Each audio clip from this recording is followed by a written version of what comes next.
All right. Well, my bracket is over. The bracket is cooked.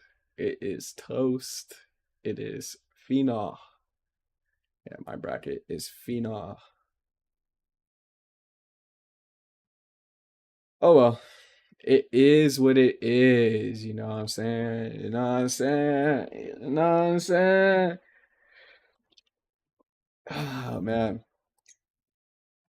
We still got a chance. We got a chance. I got a chance. Not we, just me. I still have a chance. All of you, everyone else, I hope all of your brackets just completely fizzle.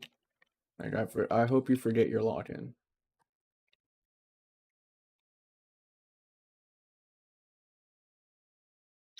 But yeah, I mean, seeing the games. Well, actually, I mean, dang, KT kind of like pulled us right back to like to Swiss stage, man. Like, damn, Inquest is crazy. Like, Fly G is crazy, bro. Like, 100G is crazy, dude. Yeah, body, bro. Oh my god. Oh my god. Pray for Ruler, man. Pray for Canyon, actually. Damn. There's no way, bro. All right, let's stop. Let's stop all the games. Like for real. Like this is serious. Like this is about as serious as a series is gonna get. If you read me, like this is serious. You know what I'm saying? Like this is serious. This is serious right here. Like this is it. Win or go home.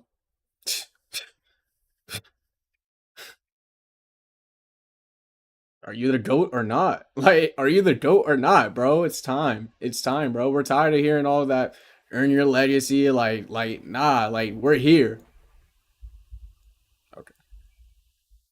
I gotta be careful, man. Like, just scrolling through is just like crazy, bro. They have taken it as a personal badge of honor to run it back and win, again, and they have another chance to get to the grand finals today for T1. But it is 12 years of defeat for the LPL in best of fives at Worlds at the hands of Faker. And Top Esports, they are the chosen ones. It is Jackie Love who takes that chance and gets this chance to take revenge for all of the LPL. It's gonna be one for the books. T1 versus Top Esports to find out who joins KT in the grand final of Worlds 2025. All right, let's go. Time to time to print out the dart stuff. It's time to get in. This is the most grimy. This is the grimiest start to work. Like this has been the grimiest Worlds. Like I lost, and I kept losing, but I never gave up hope. And now it's my turn. It's my turn. It's my chance. Earn your legacy. Earn your legacy. Earn your legacy. Earn your legacy. Earn your legacy.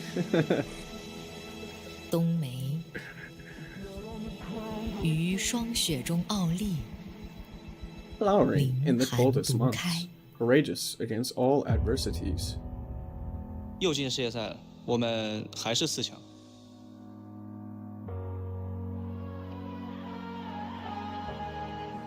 去年输给 T1 之后，感觉就是差距比我想象中的更大一点。It's like always like, damn, we lost to T1. Damn, we lost to T1. Damn, we lost to T1. Like 总能碰到 T1， 因为有飞快选手的存在。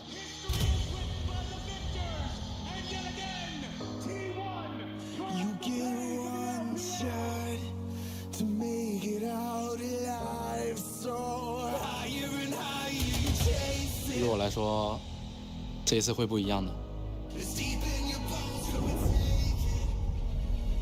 我们都互相信任，我们都相信每个人都能站出来。You know, I mean, 输了的时候就要想着下次有。 In the back of your head, like you don't 抓住每一波机会 really consider it, but in the back of your head, you're always like, nah, I need to win this. Like, like I have to.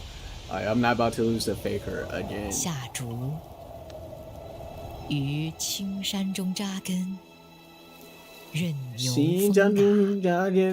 Legends never die when the world is calling you. Green screen. Can you hear them screaming? What the fuck is he, like, what do y'all have him looking at, bro? 이번 연도 같은 경우에는 God? Like, what the hell? 다 힘들었었던 것 같고요. 이렇게 연습 때부터 고전하는 적이 좀 처음인 것 같아서 실전에서도 좀 자신감이 없는 상황이었었던 것 같습니다. Hey, yo. 제가 월즈 리핏을 이뤄내고 바로 다음 해 교체 기용을 당한 거에 대해서 힘들었었던 것 같고, 그럼에도 한편으로는 세계에서 가장 대단한 선수인 페이커 선수도 그런 일이 있었기 때문에 저도 이 시기를 잘 보내보려고 노력했던 것 같습니다. 상혁이 형은 정말 많은 일이 있음에도 그 자리에 꿋꿋이 서 있는 게 It's always hard, right? Because these guys are definitely at that level where, you know, to replace them is kind of like you would be taking a risk, right? You'd have to sit there and give somebody a chance.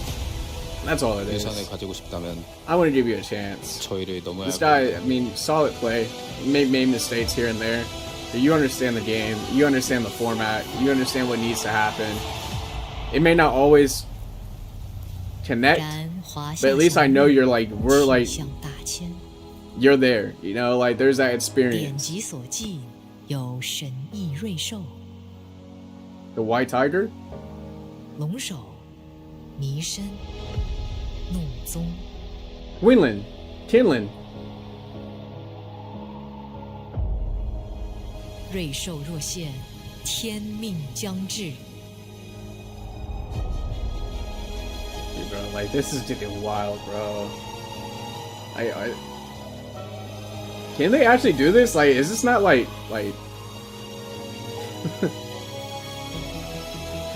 麒麟， Yeah. 谁能 Yeah. 挺进决赛？ Yeah. That's an ugly ass Kinlan, bro. That is an ugly ass Kinlan, bro. That shit looked like, bro. That Kinlan looked like it looked goated. I'm not gonna lie, it looked goated. 他们有很多可以失去的，但我们什么都不怕，一切都是用来打破的。 결코 깨질 수 없는 기록도 존재합니다. There's no way I could film that, dude. My allergies are too bad, bro.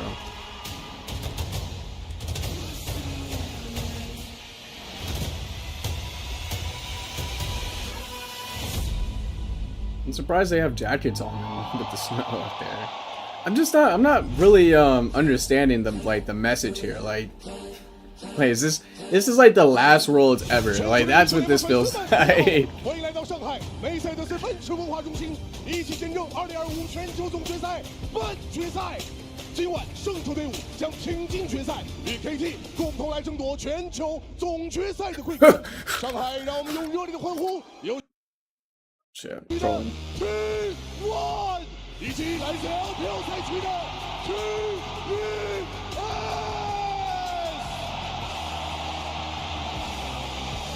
Live teleprompter skills. We're here at the penultimate series of the entire competition to see who gets the right to face KT Rolster in the finals in Chengdu next week. Will it be the back-to-back reigning world Standing champions, seats is Korea's crazy. T1? Why are they Or frozen, bro? will Like, it what be the hell? They're not even last moving, remaining dude. That's some Chinese freaky team stuff. here in Shanghai with the LPL's top esports. I'm Captain Flowers, Bro, they're here too with serious Dagda right now. and Vedius as we all find the answer to that question here today. Top esports trying to do what no All other. right, skip. It's not been the run the rift. We're into our first champ select. It's T1 on the blue side, top on the red. Yone and Yunara All right, banned out let's by get T1. started. Let's get it as poppin'. Faker's Azir will not be allowed to enter the rift from top. I am curious if they want to let that Orianna through though, because what Kiana. we saw from Top Esports against G2 was a willingness to give across the Orianna. Oh, wait. and open up Cream to Wukong. players like the Akali, the things he made his name on back when he started Kiana. OMG. But we'll have to see what that game plan is going to be, because when we look at the Anyone's Legend series, it was constantly taking Orianna and Azir away from T1. The Poppy increases the value Nico. of things like Ambessa, Wukong, Rakan, and that Akali pick that Dagda was talking about. T1, how will they shift their focus? It's a pretty different band. Again, once something appears on the stage and it looks really, really strong, it immediately gets picked up. So the Yone, made sense. Like Yone is just, how do you stop his engage, right? He's going to E, he's going to ult. How do you stop it? It follows up on everyone. It gets multiple targets. How do you get an objective? Like, if something like the Ambessa is something how do you stop him? Yeah, I think it's very telling essentially what this last ban is going to be. So the Bard from Keria taken away once more. This was another simple ban we saw from anyone's legend, but it does say, hey, again, it goes back to that, if I don't pick it and I let you grab it, then I'm losing. With their own style in top esports. And you can see there 100. Now Talia's on the other side. Draft throughout this tournament. I've liked Faker's Talia this entire world. So I don't know if we should, I kind of like this Talia, but again, that Ori is just can't give it up. Absolutely, Wukong plus Akali could be an incredibly viable combination, and it's going to be locked in immediately. We've seen this once before, and so I'm expecting to see a Tali ban come up soon. I mean, in the next game. Because Faker's Talia's just looked really strong. Another comfort for T1 as the Varus is secured for Gumayushi. Varus is looking really strong right now. In this tournament, he is consistently his ult is just like leads in the lane on this champion and been a super good when it zones, goes towards team you know, I have to imagine that the Ambessa will now makes the enemy team scouter, you know. The Zeds is looking really good as well. So of their own. They would be a little bit AP heavy. Owner's Jhin is pretty decent, but Jhin in general, I just haven't seen him like really make a big splash in the games that he's played. Wave clear, a little short range. Okay, now Severe. Okay, so we have the Nico, Alistar. I think it was a good read, Vetty. Like, they probably want to try and go for the Ambessa, but I imagine it is going to be banned away here on these next couple of rotations by T1. And if you end up going towards that Ziggs, so much AP damage, you can find yourself lacking in opportunities in that top side of the map. So Rumble. For an Ecton ban, it's an Ambessa. It's an Ambessa angle, yeah. Yeah, I imagine that T1 will read the play and they'll look to remove it themselves. Now, champions like Alistar, Top Esports need to be very aware of it. It could be a great engage tool, a potential follow-up on the side of T1. Good frontline, and so also just a great pretty, answer into the Sivir as well. Will Top Esports consider it ban? Like they're banning pretty straightforward here. My other thought is also something like a Braum ban, because 369 would love to go towards something like an Ornn. It sets up beautifully for the Wukong, the Akali. You've got two very mobile carries on the opposite side, and I think that may be something that they want to look for. But I am curious if T1 are going to read it, take the Braum for carrying that bottom side, and then enable Doran on his own sort of engaged champion. Okay, we do have that Alistar banned away. The Nico going to be the ban instead. Earlier on in the day, Azael talking about the creativity of Keria's Nico against anyone's legend, but they don't want to allow that to go over to Hong instead. I feel Rakan might have a lot of value as a potential in the event of a Braum on the other side. It seems though that 369 wants to play more on the defensive route. They want to give Hong full counter pick, full flexibility, and what he's playing into Keria. We know that Keria is just a master of these range supports, and the possibility of Varus Karma, Varus Renata, Varus in any combination of range support could be a very deadly lane to deal with. Ornn? It does mean that they have to rely on Doran to be that engage tool, so I guess we'll see if Ornn is going to be taken here in that top side just to provide that tool. Mordekaiser. I like Mordekaiser. Taking into the Kasante here. I like more. There's that Rakan you were talking about. So Leo. T1 heavily reliant on carry on this Rakan to Talia be that support. main engage tool now. Problem is, how do you then deal with the Rakan yourself? Talia support. Because by removing away the Alistar, Big brain, Talia support. Or Rel, potentially just the safest thing you could go for. Have a little bit more engaged. They don't have enough to dashes, I don't think. This Not. Yeah. Right Not is kind of like the counter. Having that single I was thinking about it. I was like, I put think more it's, threat on the back line. I was thinking Leo because I do no, like it's the not. Nautilus in this sort of situation. Okay, they're going to swap to the You Karma. dash straight into the knot. He can hook you to disrupt it. He can throw your ult. If you dash back into your team, that ult is going to travel. You have the root to sit there on the knockdown. And it looks like that's the call. Just go for lane dominance in this bottom side. Make sure Karma Severe. Fight toe-to-toe against the T1 bot lane and try and snowball into effective dragon control and objective team fights. I think for T1 here, I think giving Guma like a Braum, like I think giving him chances to kill, especially on Varus that has that damage, like that execute damage, this is why I think the Mordekaiser pick is so valuable, because we've seen before, I forget which game it was, the Wukong engages, Mord is going to be very difficult to catch the Akali, very difficult to catch the Wukong. He does kind of just win, he just doesn't, you know, do bad against Cassante in given lane. that they are so reliant on Kanavi to be that engaged. I mean, it's a similar story for the Akali, right? Akali jumps in. But at the same time, if Cassante catches him with an all-out, with a good all-out, I think you've got multiple strong targets here for Doran.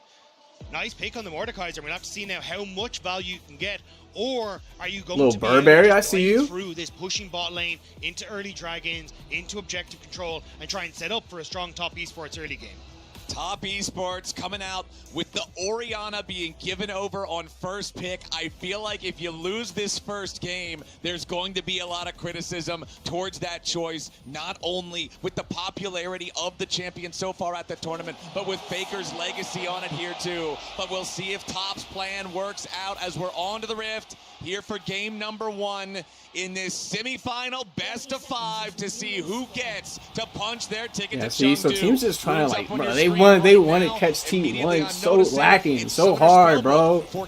Every single time. However, the comment over on the side of Top Esports for Hong shows me they really want to play for that lane control. Absolutely. Top Esports is very much playing for that bot lane control that Dagda was talking about in draft, wanting to leverage their push to maybe get early rotations to set up for the grubs, or maybe even set their clear the sights way. on that Karma early has free poke in the early game. I don't know. But It's just before the we lanes even just dive don't run deeper into that I want to look smoothly, back a little bit at in my last opinion. year, because these two teams are Usually no it's like strangers to one another, and we've got a little bit more time to talk about it, because last year it was a one-sided affair.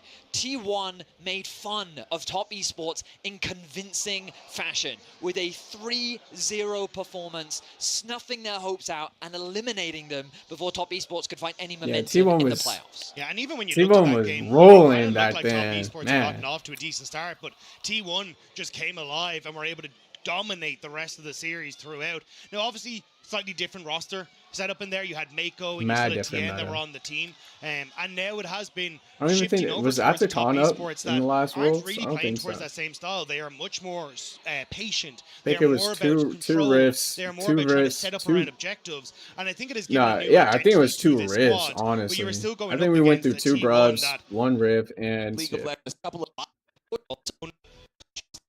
Orianna years ago, you had the iconic call of Faker Shockwave finding them all, and now we have Orianna and Rakan in the hands of T1, potentially giving you another opportunity.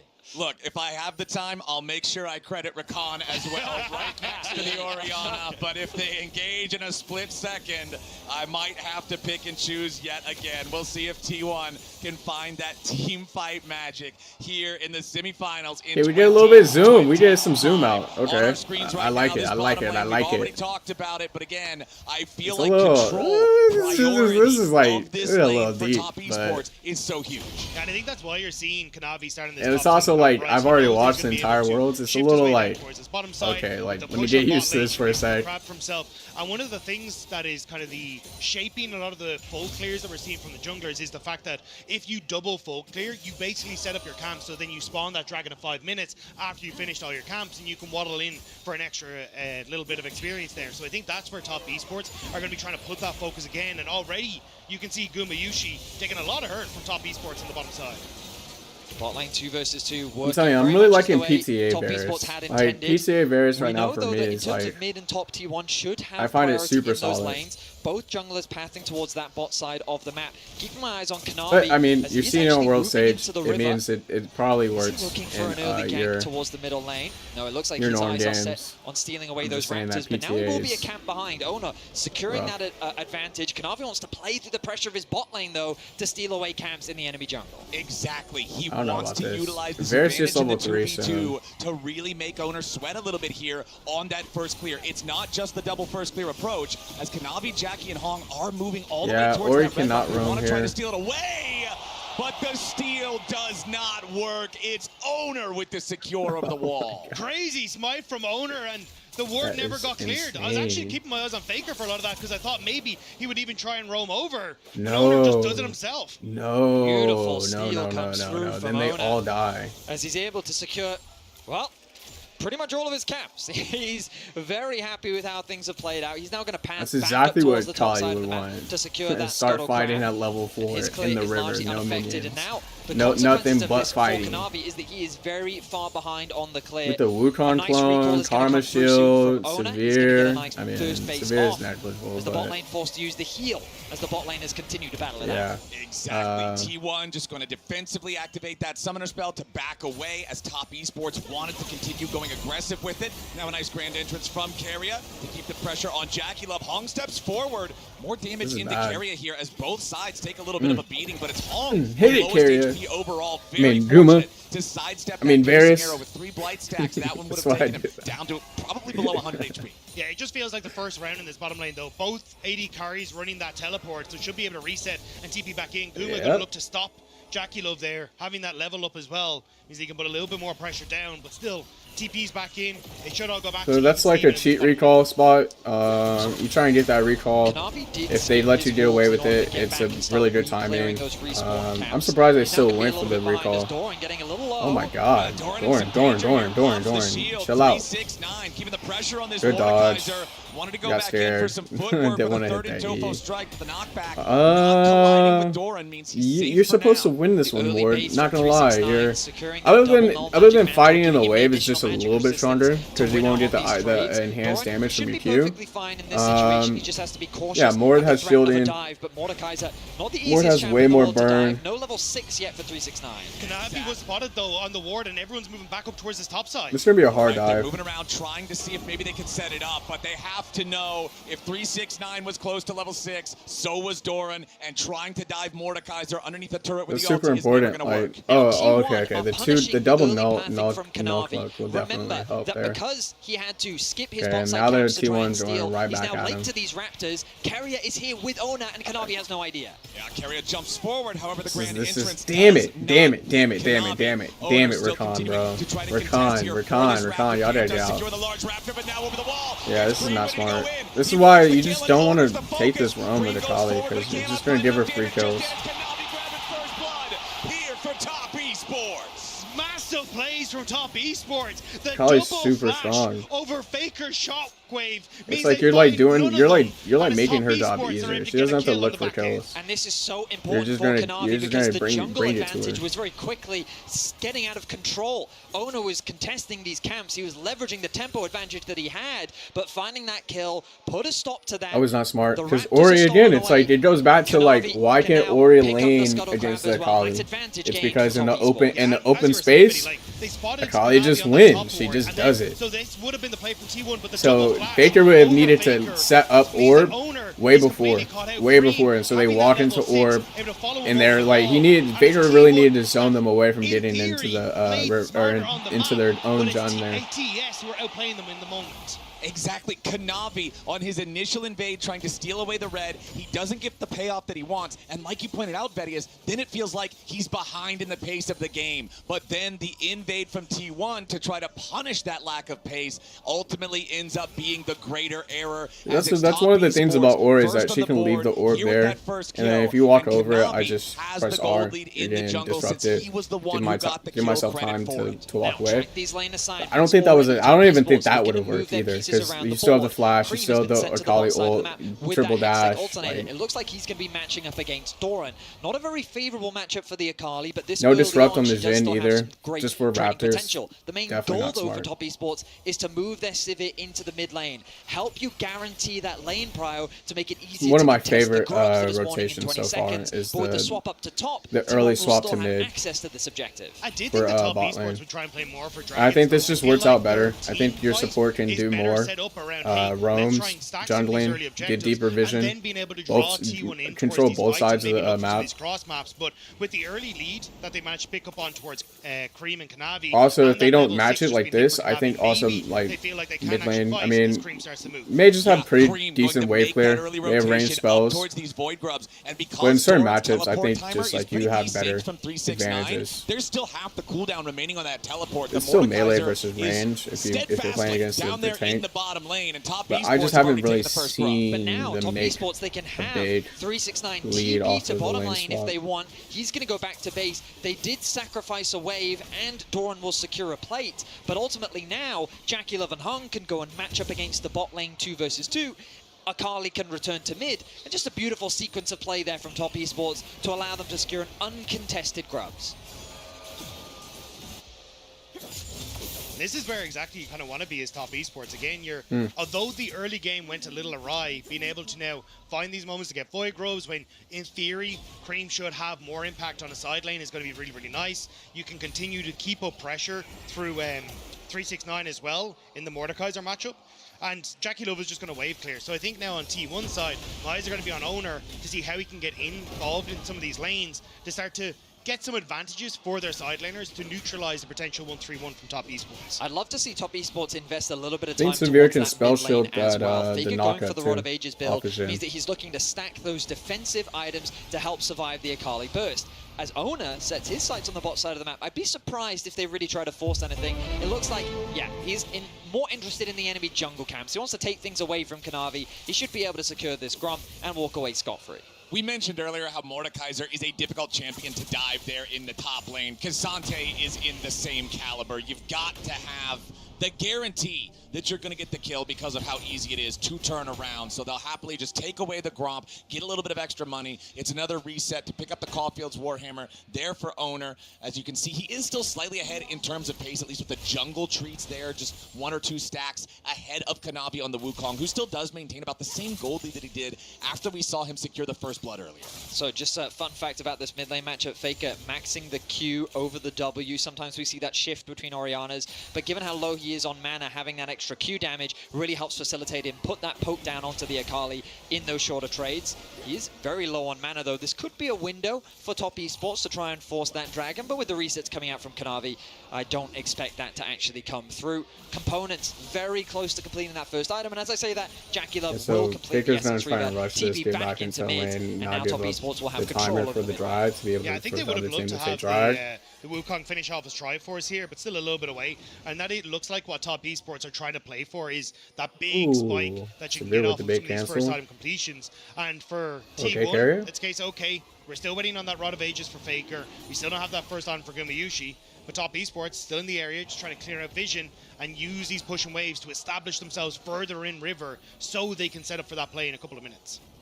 Okay, 369 on the K'Sante does have the Spectre's Cowl alongside the Negatron Cloak, so plenty of magic resistance building towards that first big item still, considering both enemy solo laners are AP champions. That always feels very good when you go for an early Kaenic Rookern to be able to endure so much of that hurt, be able to have much better, shorter trades. Honestly, a really good addition to the game. Just aggroing the dragon. You saw them initially do that. There just really weren't many AP MR options. They're continuing to try to look Force for the chance of nature. to take this. It's really not an early first Drake though, Vedius, which is again kind of what we were looking at when we see the Sivir Karma. Oh, that was really it. The reset just came through for Faker though, and he doesn't finish the Rod of Ages. He actually ends up buying a tier instead of trying to finish him off. Spirit Visage. So I not Spirit Visage. They're not really interested in going for this dragon right now. They're more than happy to let it scale. And I think with that crab take, Kanavi should have just ticked over towards his Triforce. So unless T1 can find a pick before this dragon happens, it looks like Top Esports should that's just a really good, like, okay, I'm going to cancel out the all MR, the all AP was, but we're comps. definitely heading towards that number. Top Esports in a bit of an odd and it's like the armor items are just staples, so like that's why they added the has to be careful, but he's pretty safe to push out MR that bot wave. Now it is Sunfire. T1's turn to take control over the bot side river. 80 items you just have staple items, Deadman's, Thornmail, so you're not even building it for the stats as much as you're building for the passive, for the item You can effect. see Piercing Arrow, plenty of damage from that Varus here onto the neutral objective. It is secured by Owner and T1 as Hong wants to step forward. Yeah, we have to be really careful, disengage from the tether means that Top can't get any sort of a punish, and T1 just kind of walk away with a Drake for free. A nice timing window there by T1, so they knew that Kanavi had reset. It was looking pretty scary. I mean, I think Team Esports probably should have pushed for that dragon a little bit sooner. Wolves on the way forward meant that they actually Didn't really look like T1 was looking at it at all. So they move in towards mid, force Jackie Love to give up priority on that mid wave. They already had Jackie Love pushing in bot wave, so able to use that small window where Top Esports weren't on the map to their advantage. Very much feels like that we're heading in the direction of a slower team fight orientated game. And I think that based on how both teams kind of find that success, when I especially look back at that AL series, a lot of the conversation was about how AL need to pick up the pace of the game, because if you just let T1 run the map, that's where they seem to feel like the most comfortable. But Top Esports, they are the slower, more controlled LPL style of team. They like to play the map. Yeah, so it's definitely difficult to follow like all of the tiny details, because every player is doing like the camera is really focusing on like the entire game. But the more things you can notice is like that's really what can help you advance in this game. And he will secure the so like you won't see it like how Faker's controlling this wave, like you won't see it, right? But he's doing that, like that's what's happening. Like you won't see like what Akali sees to get disengaged off of. Should be a lot, yeah. Should be Cream bursting down to 20%, but he cannot threaten a lethal situation. Still 45 seconds left. Rod of Aegis is already means Faker is going to have time to go back to the fountain, heal up, make so a he purchase, also gets and then healing return to off the his topside river if spells. T1 wants to fight. The Top Esports really wanted to try and force the play, but with carrying that top side, the exhaust went down onto Kanavi to prevent him from going in, and also then having the charm. Or though for Cream there, I don't think Ori ever tries to sit there and fight that. I think they're just trying to like. You also see you haven't really engaged on them all game. As well. That extra HP really making the difference, but Cream and your damage was close. That might have been just a damage check, in the side lane, and why it's very important for Carrier to be in the area. I'm sure they. When that Orianna is playing into the Akali. There's no way they can know specifics. Working with but Love as the heal. It might have just been like, okay, can this full combo There you go. There's the summoner spell kill here? forced out. I know I can't die. Chains of all right. corruption, making Hong flash away or face certain doom. And right as Rift Herald spawns as well, so Owner immediately books it over towards the objective. Ray just thinks he has the kill. And look at the map. Top Esports not in a position to contest here again. I feel like this is a pretty rare situation where we've seen all three of the first neutral objectives in the game go utterly uncontested. The Void Grubs earned by Top Esports because of their smart macro play, then T1 getting the Drake for free off the recall from Kanavi, and now Guma Yushi's Chain of Corruption forcing Hong back and forcing that flash to be spent means that T1 gets Rift Herald for free. We're just seeing all of these objectives be handed over. I think T1 just with really good lane assignments, they know that Faker, as long as about board that's just like super slept on is he cannot be died at all, like ever. Like, well, not ever, but he cannot be died. He could just sit here on ult, and it's like because it's Cassante, he literally just sits there with his ult. He cannot die him. And it's also really difficult for Top Esports to try and punch back. You try and go, hey, we're going to dive bot lane, and you're like, hey, that's a Mordekaiser. That's just not going to end well. Yeah. And you want to try and trade on that top side, but Faker's already pushed in, and you already have Owner on that side of the map. So Top Esports kind of just clear out the waves and do nothing. They are looking for top here. Faker still has flash. Yeah, Faker gonna drop that shockwave to try to defend himself here as Cream again trying to play as aggressively as possible on this Akali. Last time he had that's why that actually might have been the mind game here. Oh my god, Faker got caught in it. Kanavi has to back away after the redemption, heals the enemy mid laner. Carrier supporting Faker. That might have been the fake out right there. That all in earlier might have been the setup for that play. Now starting to get a little bit more active on the map, setting this Faker definitely looked way more aggressive, and then he thought about it and he was like, okay. T1 there to support him when he needs it. Doran now taking over the top wave as he looks to chip away at that top tower. Exactly, and he's got his Rift Maker online finally. In that head-to-head, he went straight. I think he just like took a chance. Like he was like, okay, like let me check the damage. Damage isn't all the way. First big item completion. I don't know what's going on. All right, cool. Now Doran with that first big item, feeling a lot stronger. The comms are they're reading the map out, so they're telling Vision here. They really want to get that flash out, but every time Faker's just been happy to trade the shockwave, and now coming in towards this next dragon, Faker still has that flash. And so that really decides on like, okay, like how am I going to approach the lane? What am I looking at? On the potential flash that is netted for Top Esports. We're also seeing the rotation begin from Doran. He's navigating his way around the vision that Top Esports have set up on the top side of the map, which means that should he find a flank, it means that Top Esports won't be aware of his position as they get closer to the dragon spawning, which, for the record, should be happening in mere moments. T1 with great position around that neutral objective again. And considering how slow they want to play this game, T1 have been very happy with how things have been panning out. Yep, I have been informed that this is really going to get to see a larger investment towards a team fight from both sides. But again, with this time around, with the way that Gumayusi forced the flash out from Hong, that just didn't happen. And considering this is still only Drake number 2, so he decided to pause the game. I don't think Top Esports are in a position to try. Unfortunate. Are they going to reschedule? But they would be does not present in the team fight. So who does Doran remove in these fights to turn it into a 4v4 for T1? But now we're back in the action. We're back on the Dragon, and given the positioning, Top Esports, it's not easy for them to contest. Ignore the bottom of your screens. Kanavi does not have his ultimate up and available. It is still a little bit away, which is why Top Esports there didn't really want to try and contest. So it looks like for T1 again, another Dragon. Now the Feats, they're in a great spot. And it's exactly what we were talking about back in the draft. Kanavi is the engage. Yes, you get the extra speed, you get the extra lane control when you draft this Karma for the support position, but it means that if Kanavi doesn't have the ultimate, the way into the fight is so much more difficult. But it looks like Top Esports are going to go for some push onto the bot lane tier 1. Okay, so Top Esports with a little bit of pressure for themselves. But again, we talked about it earlier. See how T1 is doing a great job of protecting Faker. They refuse to leave this Orianna isolated because that is the key target that Top Esports is trying to find momentum off of. But it's the only target you can really go for, right?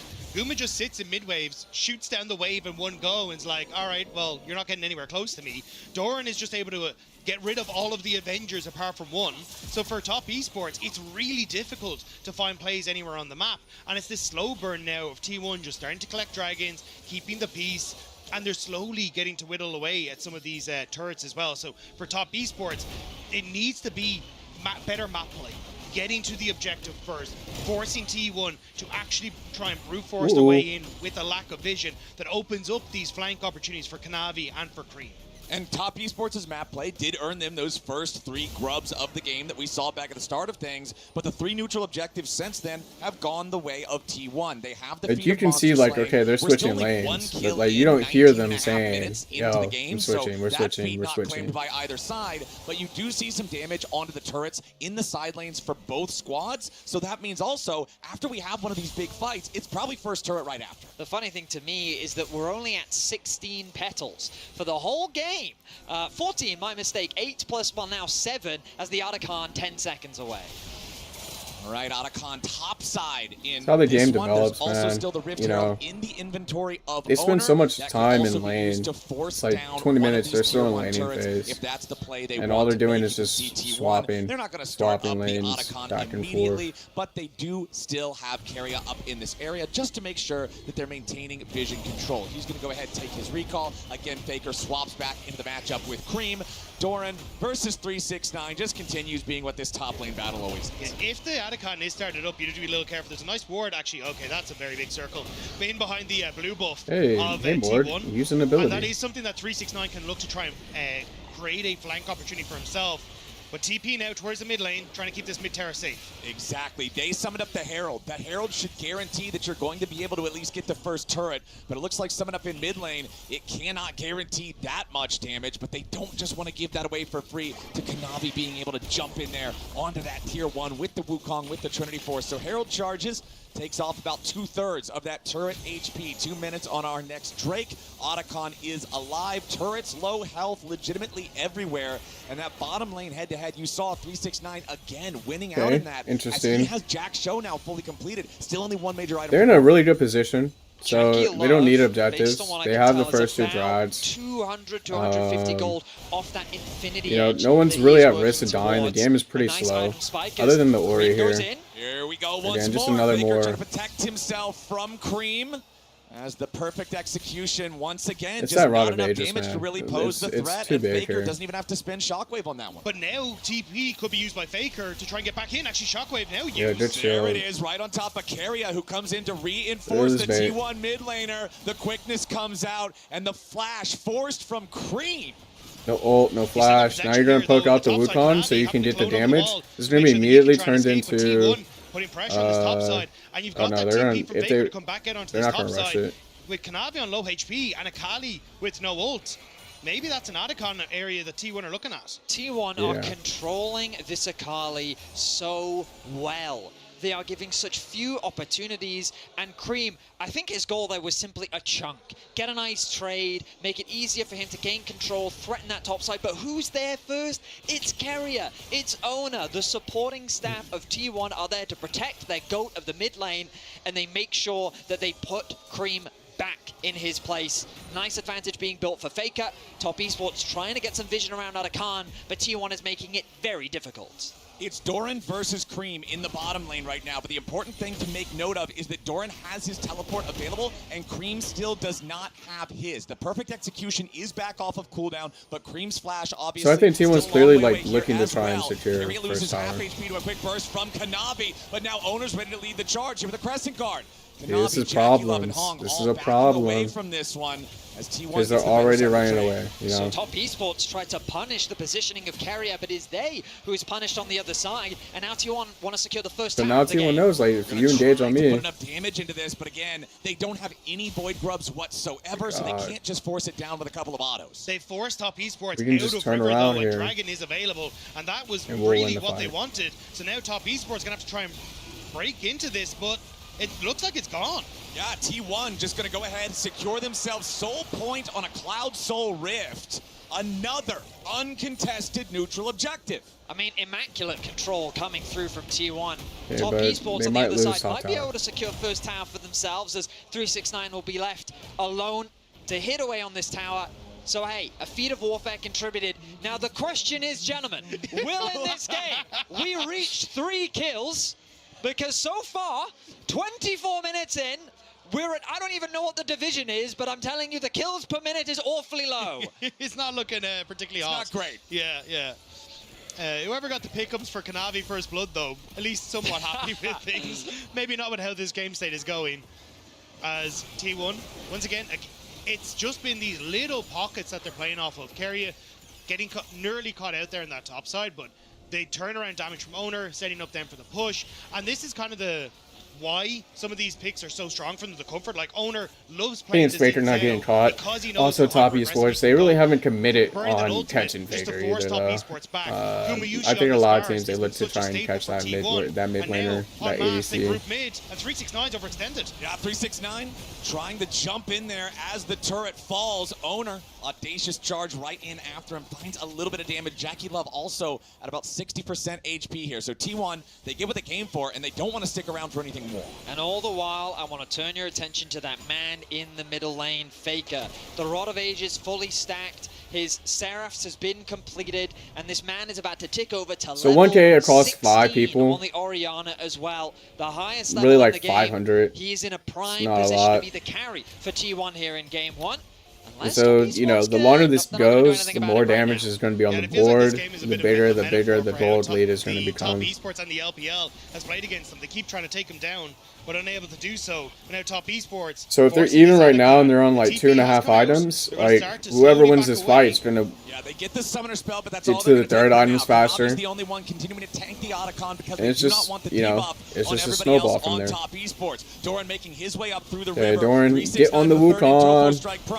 Yeah, they caught him. Get on the Wukong, get on the Wukong, get on the Jumped on Wukong. Yeah, he shot him. immediately. However, he's into the death realm. He's going after Kanavi. He wants dead. to take out the enemy jungler. Top I think we saw this Esports, matchup they're trying too. to get him away. I think we saw the But as soon as Wukong the just death realm couldn't do ends, anything to the Keria's board. quickness begins, and Top Esports have already lost their jungler. They're about to lose their top laner. 369 wants to go all out, but Gumayushi and T1 are all in. So I've said this, I mean, like, the Cassante to me just hasn't been able to get close enough in order to, like, get any really good engages off, and then when he does get an engage off, it's usually too deep for his team to follow up. So like here, I mean, they do have the Akali, the Karma can go pretty deep, the Severe can buff, the Wukong can go in deep, but I mean, yeah, I think Mordecai is just kind of, you ult the jungler, you win the fight, it's 4v4, you win that fight inside of there. That makes it so easy. That engage is gone. Jackie Love and Hong can't actually get into the fight because they're zoned by Gumayushi and Faker, and now Faker has caught CLIMB. Faker going in after this Akali that's been trying to put the pressure on him all game long. And once more, it's CLIMB, the one who loses his flash just to survive. T1 played with great patience. They leveraged their range.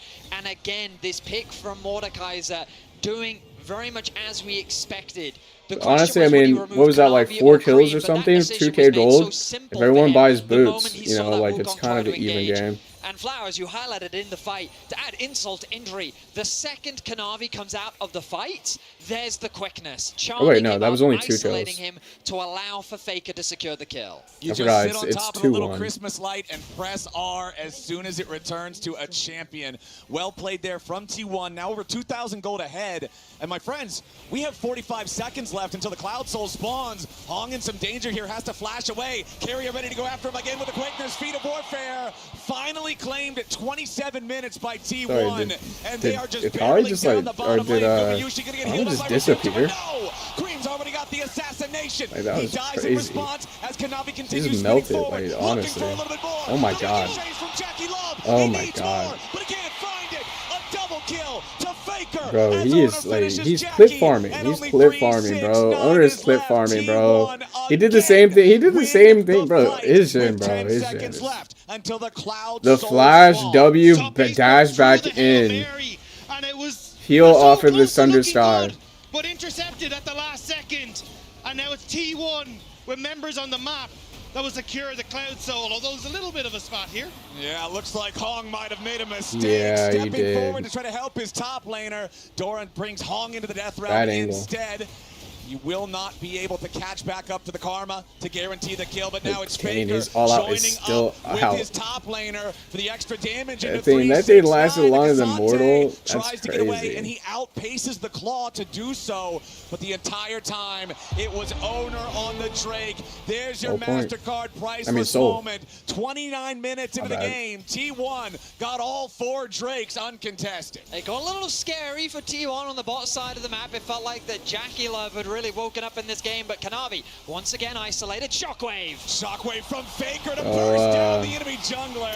Kanavi I'm a little confused here because I just kind of like, angles in this game after I'm that not first liking blood. Cream the of the wall wants something. They'll give him a burial. demeanor. Gumayushi with the kill. Like T1's starting to like 9-3 get for their T1. confidence here. Everything Top Esports tried early was completely Like, look at canceled, Top Esports' and faces T1 here. Like, they're is all just showing like, how to make plays now. like 3-6-9, just trying to escape some of the damage. He's the Like, only look at him. Like, look. for a game that I'm had not joking, one bro. It's kill game one. in 369. 24 minutes. It's game one. T1 are about to end it. 30 minutes in.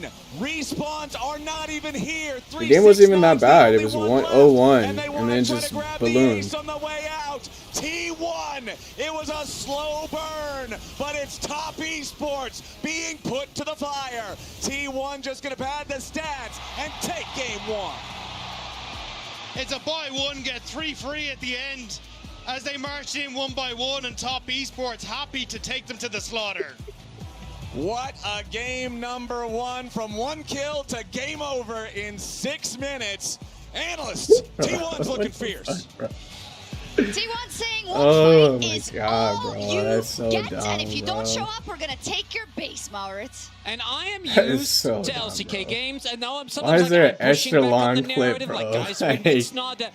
This game really was slow, There's you no know, and way, it was man. setting up for a big explosion down This the line. Baker drinking but it his wasn't tea, because of bro. lack of attempts, because I think there was actually a lot of tries here from TS to make something happen, but T1 played His their gamer, game, his committed gamer flawlessly. fuel. And Isaac, you get this, and if you're in a game and you check someone's elo before you do, and it's your enemy mid laner, and you want to take him down, that's what TES tried over and over and over, but they forgot they have a map to look at. Yeah, the problem is they were going after Faker again and again and again, and every time they tried, they clearly, the game plan was counter pick mid, leave Ori open, and then put Even all the your angle resources that into Ori has to snowballing ult creep right the there point where to you can win bring through the sides. shockwave But every that time they went Akali for back. Faker, Like, you have to nothing know happened. that. They couldn't even force his flash, and meanwhile, you're losing Dragon. Meanwhile, The timing of it as well is Meanwhile, you're disrupt losing the one of whole those game. dashes. Yeah, I think it came down to even smaller bits than that, right? Because They- as they're trying Yeah, to get it's this, that it Rod of actually Aegis. opens Once it up was mid, completed, sets up a play where Gumayushi actually you're not. blows Hung's It before the ain't. Rift Herald, and it's these tiny things that made such a huge.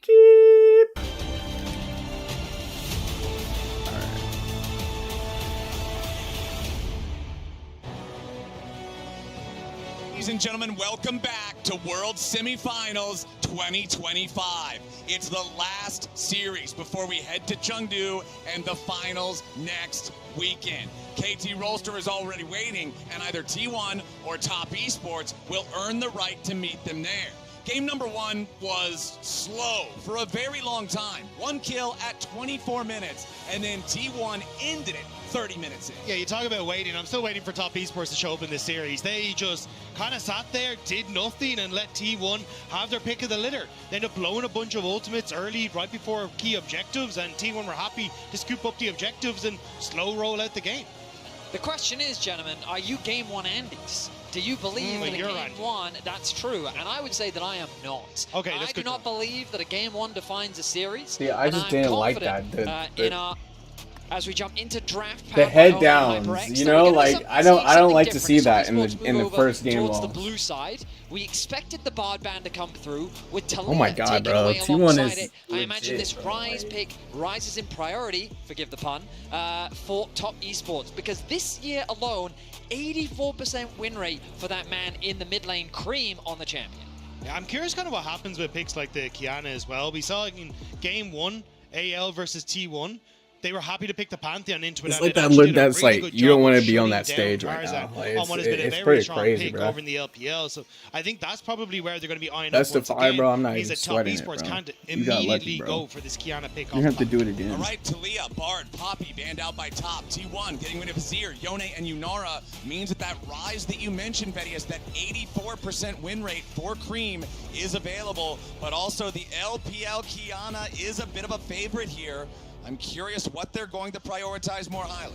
I'm surprised that they feel the need to first pick it, because Ona's like not much of a Kiana player. It's not been as successful. He's played 2, 1-1, lost 1. Exactly. So it's not, and there we are. Okay, so the shift towards the Rise makes a lot more sense to me. Like, there are certain things you're not allowed to do, and giving Faker Rise is one of them. He's got a music video or two of him portrayed as the champion.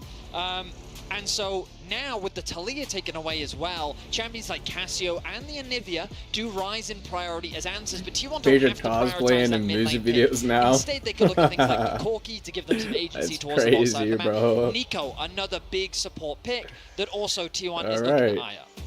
Yeah, I think they end up taking, probably as you're saying, the Eddie Carey pick here and leaving Owner for 3, just because if that Kiana comes through, you want to be able to go towards the Pantheon, unless they just consider the Pantheon strong enough to just immediately first pick. But I personally think it's not really in that position with the way the meta has shifted, so I imagine it'd just be something like the Corki, or at least a strong Eddie Carey. Do you give them the Kiana? I think it's a little bit safer. I think the last series, T1 gave some picks up that they probably didn't want to give up. Has not been a super successful pick.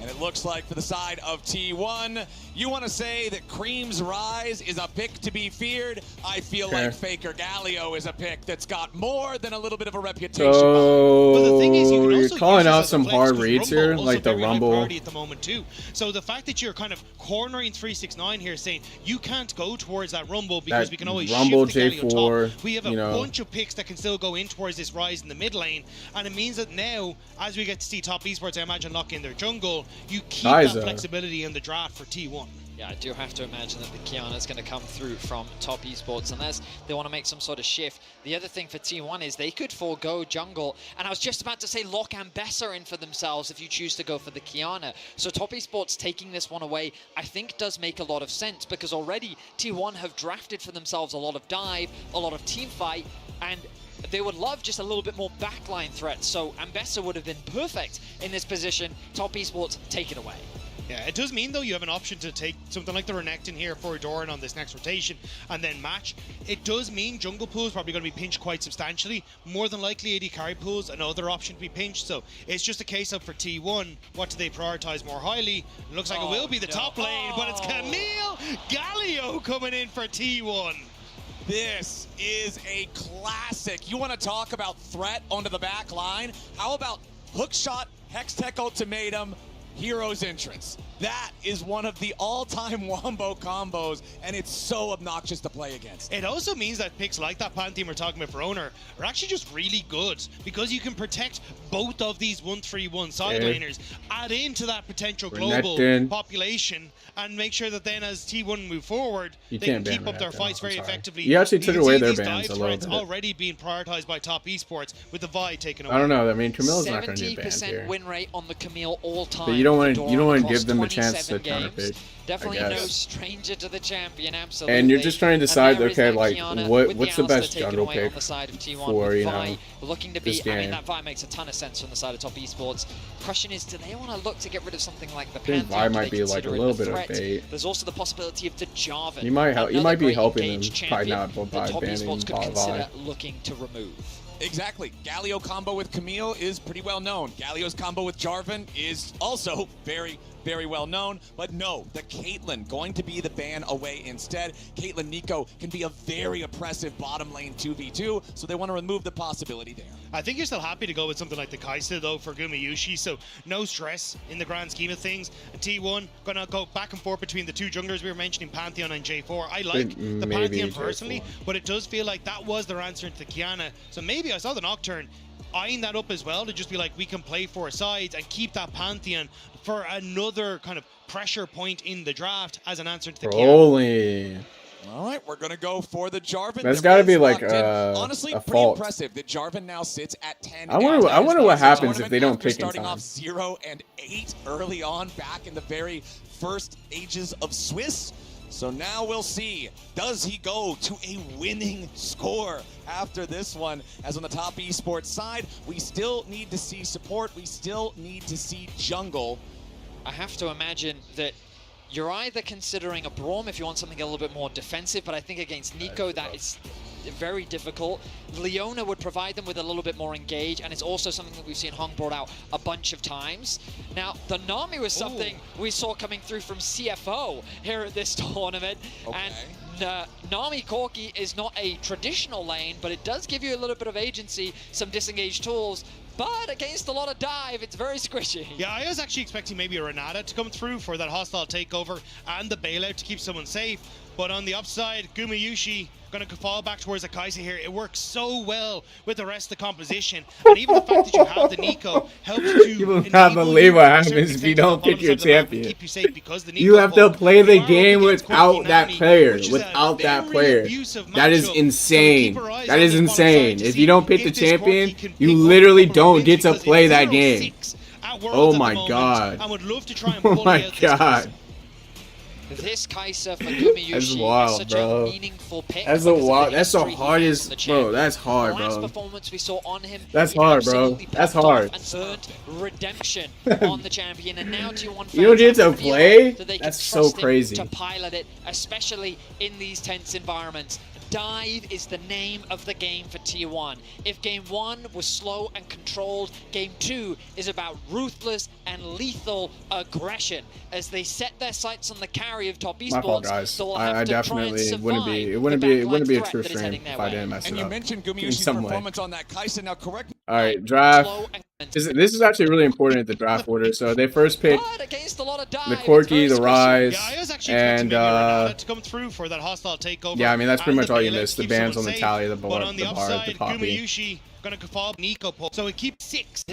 I'm not gonna lie, I mean it really does kind of like it ends up being just off of these like big fights. And you mentioned Gumayusi's performance on that Kai'Sa. You know who's making the better plays, who can find the better plays. You know, this very Corki, and there it's all about timing. Over a 6,000 individual gold difference between those marksman players. Absolutely. And we'll see if he can look to have a very similar performance, because for top esports, after losing game 1 in very convincing fashion in favor of T1, they're going to have to show us a lot more in game 2 to show us that they can go toe-to-toe with the reigning world champs.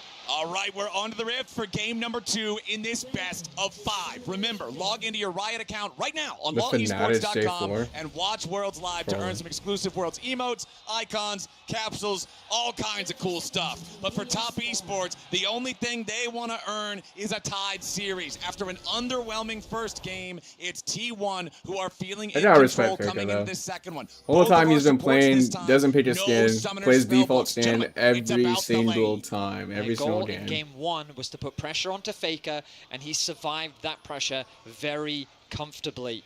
This time around, Top Esports, they do have some side lane threat. That's like collapses.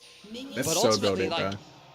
I'm curious as to how they're going to navigate their way through the early game, because I think like mid lane is not an easy lane to play for. That especially since like there's so many skins that are just like they're so pay to win. I'm not gonna even lie. Like they have little skins that are banned. They can't even play. Given that you are running a more of an aggressive bot lane duo, and you can already see Hung and Jackie Love posturing far up in the bottom lane, looking for an early trade. Yeah, I think the way you want to try and play this bottom lane is to use the slowing ability of the Nami to just make things really uncomfortable for Keria. And if you can end up enabling that to close that gap for the Trundle, Keria's going to have to invest a flash, you have the pillar for after, and that's the way you're going to look to try and chase down this bottom side of the map. If T1 are able to alleviate a lot of that pressure by having Jarvan or making sure that you're able to keep some of these early summer spells which are already double burned on the bottom side, that's where that T1 can try and keep themselves safe. Heals spent by both supports. Playing super aggressive here. here. From Gumayushi. Everybody just wanting to get spicy here at level 1 in the bottom lane. Worth noting, junglers are starting on opposite sides here in this one too. In game 1, it really was Faker's story, as he really just survived the pressure. Jackie Love, though, looking to make game 2 about him. Level 2 spikes up. Ooh, that tower use shot. The barrier as the tower shot comes through, though. Gets punished for that aggression. But that's he does really get the bad. flash out of Keria, and that could be a playmaking opportunity. But it's playmaking from T1. Owner and Faker already starting to move through. Owner wants to slip in behind. Hasn't gone towards his top side. They should be pinging at the ward. You can see it there going, where the hell's the Jarvan? So Top Esports back away in the bottom side. They know something's up. The brush. Okay, Owner. He just walked on vision. Still hanging around for now. Kanavi, though, has secured his red buff. Jarvan does not win against Trundle in those 1v1s, so Owner's going to walk away. Great understanding from Top Esports there about the jungle timings from the Jarvan. You can see they had a ward that just died on the Raptors on the top side. Owner never showed, so know that something has to be up. And now it's kind of a reverse of game 1, where it was Top Esports to go for the invade and start to fall a little bit behind on tempo when it comes to the jungle. And now it's actually Kanavi who has that advantage. And now this leaves the bot lane very exposed, an opportunity for a gank. Gumayushi has to invest the ward, and he's going to do that just You just have to think like this entire year they've probably been practicing like these specific champions like super hard, and so like to just jump onto a new champion, lane should feel safer with that vision to push it's probably a little different. The tower as their jungler is on the top side of the map. Yeah, there's so much vision on this bottom side. Oh, he flashed over the wall. Kanavi flashed over to avoid the vision and is now going to come in onto the bot lane. This could be a big payoff for Top Esports. Gumayushi and Keria backing away, though. So Kanavi, despite trying to get creative there with the angle for the flash, he's spotted. There's no way! Bro, there's no way! There's no way, bro! I need to see the coach's room right now, bro. There's no way they told him. Flash over the wall. Like, when the game doesn't look like it's there, flash over the wall. There's no way, bro. There's no way, bro. It's actually Jackie Love that takes the worst of the attempt. You can see they've already swapped their lanes now as well, but Gumayushi move up to the top side. The interrupt, not quite there. Jordan trying to get that ward in the brush to give him that extended hook shot. There's no way. There's no way. Already we're seeing how much pressure Top Esports want to try and put onto this game. They couldn't really find much in the last one. Bro, like, so that's some stuff like I would do, just because like I'm like, there's no way I could. Trying to hang around here, grab his last little bit of minions. Colossal. Hey, that's so crazy, dude. That one. That was up on the top side. Gumayushi just and continues. the commentary sounded so chill about it. They were like, yeah, just to dodge the vision. Over Jackie Love on the court. There is some extra minions for Jackie to pick up. Yeah, it should even up as this wave ends up crashing through. And Top Esports end up matching on this top side of the map. But already you can see the game plan from I mean, the T1 only thing is that T1 doesn't know it, right? It T1 doesn't know he doesn't have so difficult to play against Scream. Flash. Gets the lockdown, can have in the area, but they don't want to go for it. again, like Jackie Love and Hong should be able to punish in this matchup. So as long as Gumayushi and Kerry are able to push in a wave and then reset, they should be good. But here we go, top lane again. Rondo, man. Okay, you can see Yeah, real gaming Gumayushi and time. fake Gumayushi both hanging around, and there's just the power of this Nico, man. Whether That this is Vin to champion say is Trundle. engaging from stealth for a team So fight, he whether soloed it's Nico checking clone. vision Like, with the clone, whether it's tanking turrets just with 2 the cannon, shots. it The provides Nico so much clone. unique utility that no other support does. I just love that both teams are doing an excellent job of reading their enemy junglers' movements. They're making it very difficult for both Owner and Kanavi to find early ganks. I'm impressed that Owner has actually managed to accrue a CS lead, given that early on, sacking one side of the map really should have cost him a lot, but he's been able to bounce back to great efficiency. It's because you end up seeing that Kanavi used all that time to gank bot lane, attempted to gank top, whereas bot camps have spawned. So now Kanavi behind 2 camps as he starts to move into this bottom side of the map. But that was a big load of damage on towards Jackie Love on the top side, and that's exactly where Owner is. Yeah, Owner level 6, Cataclysm at the ready. Gumayushi and Keria are way. both injured, however.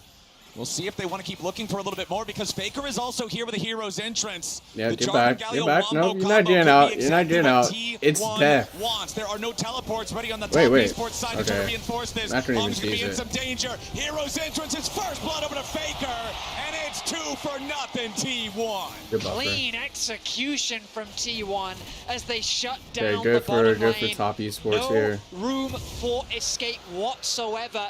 Kanavi spotted that entire time on the Dragon, makes the play look smooth. Yeah, I as mean, T1 go if you 2-0 top up. esports, you can't give up another kill to right try now. and get up there It's as a whole well, feat. try and follow Faker, Right? So but for was just that little T1 bit to too give far up drive for behind. 2 kills, T1 basically securing a having feat, masterclass while in it's these like early you can games still of fight for tracking the other enemy feats jungler here. and making sure they It's just not bad. cannot do anything. Now, You see Grubs here, is pretty as we hard get to in towards the play, get. it's very late roam from Cream, and top esports already know they're in trouble, but they try to send anyway. Jackie Love even investing the flash at the end here to try and escape, but there's so much damage in the early stage of the game. The tanking is spectacular, and there's nothing top esports can do to cover. Very well done by T1 as they take Still an does early go to, lead here in Carrier. game 2. Top esports, the last hope of the LPL. We're hoping to see more from them in this game, but given the composition that T1 have drafted, like, I'm still struggling to see their kind of avenue of attack. Okay. Especially as we get closer It's such to a these niche big fights matchup that we're too. expecting. Than Bessa, T1's Camille. composition all very much wants to do Honestly, the same thing. I feel like And I Camille feel like players, the top they just esports don't are kind lose of to forced to just anyone. hit the target Like, that's I in just front of don't them. even think they But flinch. there will be many targets in front of them, and they will be coming from every which way. This is one of those especially with a champions that's Camille just and a like- Kaiser at their back, looking You- to, like, to why do you even navigate play their way this? through Like- whatever angle they have available to them. Well, the angle for top esports right now is neutral objectives. They did get the first Drake after the play made Yeah, from really big for T1 TS earlier there here. underneath that tier 1 turret topside, and now once I more guess it's going to be T1, top they esports just- claiming they didn't all invade him. 3 grubs, I don't just care about the like objective. in game number 1. So the I will kills, say the it's gold also like may you can just get belong Herald, to get first T1, tower, but and it's that's top your objective. esports That's keeping themselves feats. relevant with control over So objectives. Yeah, I mean, their T1 just don't have the ultimates they needed. Faker not having his, Owners is just only back off cooldown, and looking at Cream now in the mid lane. Yeah, Cream gets cataclysmed, forced to flash immediately, does not want to lose any extra health on that one. There's no way you don't die if you stay inside that terrain. So Cream now vulnerable on the rise. You know, Flowers, as a Skarner main, you're very familiar with junglers expecting attacks as a result of their impact in the game. And in the past, it used to be the QSS tax when playing against Skarner. It's the flash tax when playing against the Jarvan. That's expensive tax. Oh, it certainly is, and that's why he is so successful in the latter half of the World Championship. It's so easy for him to walk into a lane, throw that ultimate down as Jackie Love looks for a fight against Faker. I love that from Jackie. He goes in for the Valkyrie to block the Justice Punch from Faker. Now Faker's trying to get away here on the Galio, shielded Durant for a little bit of extra durability, but no! Jackie Love gets his shot. Alright, so a solo kill like that's huge. Really, really big. Public execution wants the attempt onto Doran, who uses the Hex Tech ultimatum defensively back against him. Carrier comes in. Oh my god, Carrier with another fake. Kanavi. Now Owner's showing up, but Cream reinforces here for the Realm Warp. Gumayushi ready to back up his team. Both sides commit a lot, and both sides decide it's not worth anymore. Signs of life from top esports, and it's Jackie So a solo kill Love like that who makes it reignites easier to that play for these fire. feats now. Skirmish Because, I on the mean, in a bot group side fight, ultimately fizzles, you still because kind of top can't esports die, realize that at a numbers disadvantage. A solo by fight like that backing makes away it from the easier. play, they know that Jackie Love can secure some plates on the top side I'm of the sorry, map solo and get kill. some gold back for Top Esports. Again, just punishing the fact that Faker had no flash, and this Nami slow is so painful to deal with for anyone that tries to waddle away. So nice job by Top Esports to find something back, and also to escape on that bottom side, because that looked dicey for a second. Oh, it absolutely did. Dragon now in 1 minute and 20 seconds. So I expect, I mean, you kind of have to fight for this drag. Across the board, both sides will reach those spikes ahead of I don't think you want to give up 3 straight objectives. Top Esports will look unless for a you fight, just can't. I mean, it's a bit of a creative way to find a pick, because I expected things like the Rise ultimate, as we saw being used towards the bot side of the map. That's the way in which I envision Top Esports. Like I said, I mean, you can still play for feats, get one more kill before the rift, grab the rift, use that to get first tower. So far away. And this is another thing that T1 have to be mindful of. As long as Faker is sitting on the top side of the map, he can't really impact the bot side with his ultimate. So he does now have the TP available. He can look to join the fray, but 369 really going toe-to-toe with Doran in the 1v1. With this Dragon now in 35 seconds, I am curious what this potential fight is going to look like as well, because you've got no flash on Keria, which is so crucial for finding these big pop blossoms, but also how much value can 369 get out of this Ambessa? Because in theory, T1 are all jumping in on top of you, so you're not really going to find an isolated target. Even if he ends up jumping on towards Gumayushi, Gumayushi just ults to the other side of the fight and keeps himself safe. So I really am curious how Top Esports are going to get value from this Ambessa throughout these next few engages. All right, 5 seconds on that Drake. Kanavi takes a little bit of damage, but nothing that he's going to be extremely worried about here on the Trundle. Owner throws the flag into the pit, but now here in the bottom lane, 369 and Doran continue scrapping as we continue to see 369 coming out on top. Might not be that great of a matchup for Ambessa's like means a massive point of power there for the Corki, but it doesn't look like he's arriving to Drake here in time just yet. Keria wants to get away. Nice use of the pillar there. Takes Keria. You want to find Ambessa after her cooldowns are up. And Camille's kind of like the same. Anything back there from Hong. He misses that as Gumayushi now has to flash away too. It's a ton of damage coming in as Keria is already dead. Jackie Love killed in response. It's Fetal Warfare claimed by T1, but Doran's got to try to continue. See, so that's why that solo kill was so important, because they get another kill pick, and then, you know, like T1's able to secure just because, you know, like they just get one kill. But it was really close there. To make it 3 kills to 3. Jackie Love drives the fight forward as he flashes. From the end, yeah, they win feats, but again, T1, but that game's gave even. Top Esports the confidence to chase down the escaping T1 members. 369 finds another kill, equalizes the kill score as T1 walks away with the Dragon. Sometimes Jackie Love flashing in can be a little spooky, but that was exactly what they needed there. But now 369 flashless, no ultimates, keeping this wave out of the tower. Out of vision there. He wants to stop the minions from arriving, but Keria's got the pop blossom, and it's a dog pile top lane. Vengeance for Gumayushi as T1 takes out the Ambessa, but the entire time, Cream getting the opportunity to put these Void Grubs to work in the bottom lane. They just keep going for these picks, and here, Keria steps too far forward, hoping that he can get that pop blossom, but the follow-up from Hong means that everyone on T1 has to run away. And Jackie Love, knowing that he's got his chance here, might just be hoping to finish off some of these low health bars, not expecting Doran to come in. But this entire time, 369 is trying to walk up from this bottom side of the map, and eventually spots out 369 and manages to, flash it onto Gumayushi and sets up the play. Beautiful follow-up from 369. I don't think Doran has played it yet. All of this, though, is that Doran has been left isolated in the top lane. He will secure the first tower. And it looks to be the feats of strength as well for T1. There it is. Yup, exactly right before the Tier 1 turret could have faced its own potential doom on the T1 side. I'm always impressed when a team that loses all 3 Void Grubs still manages to secure the first turret of the game for themselves.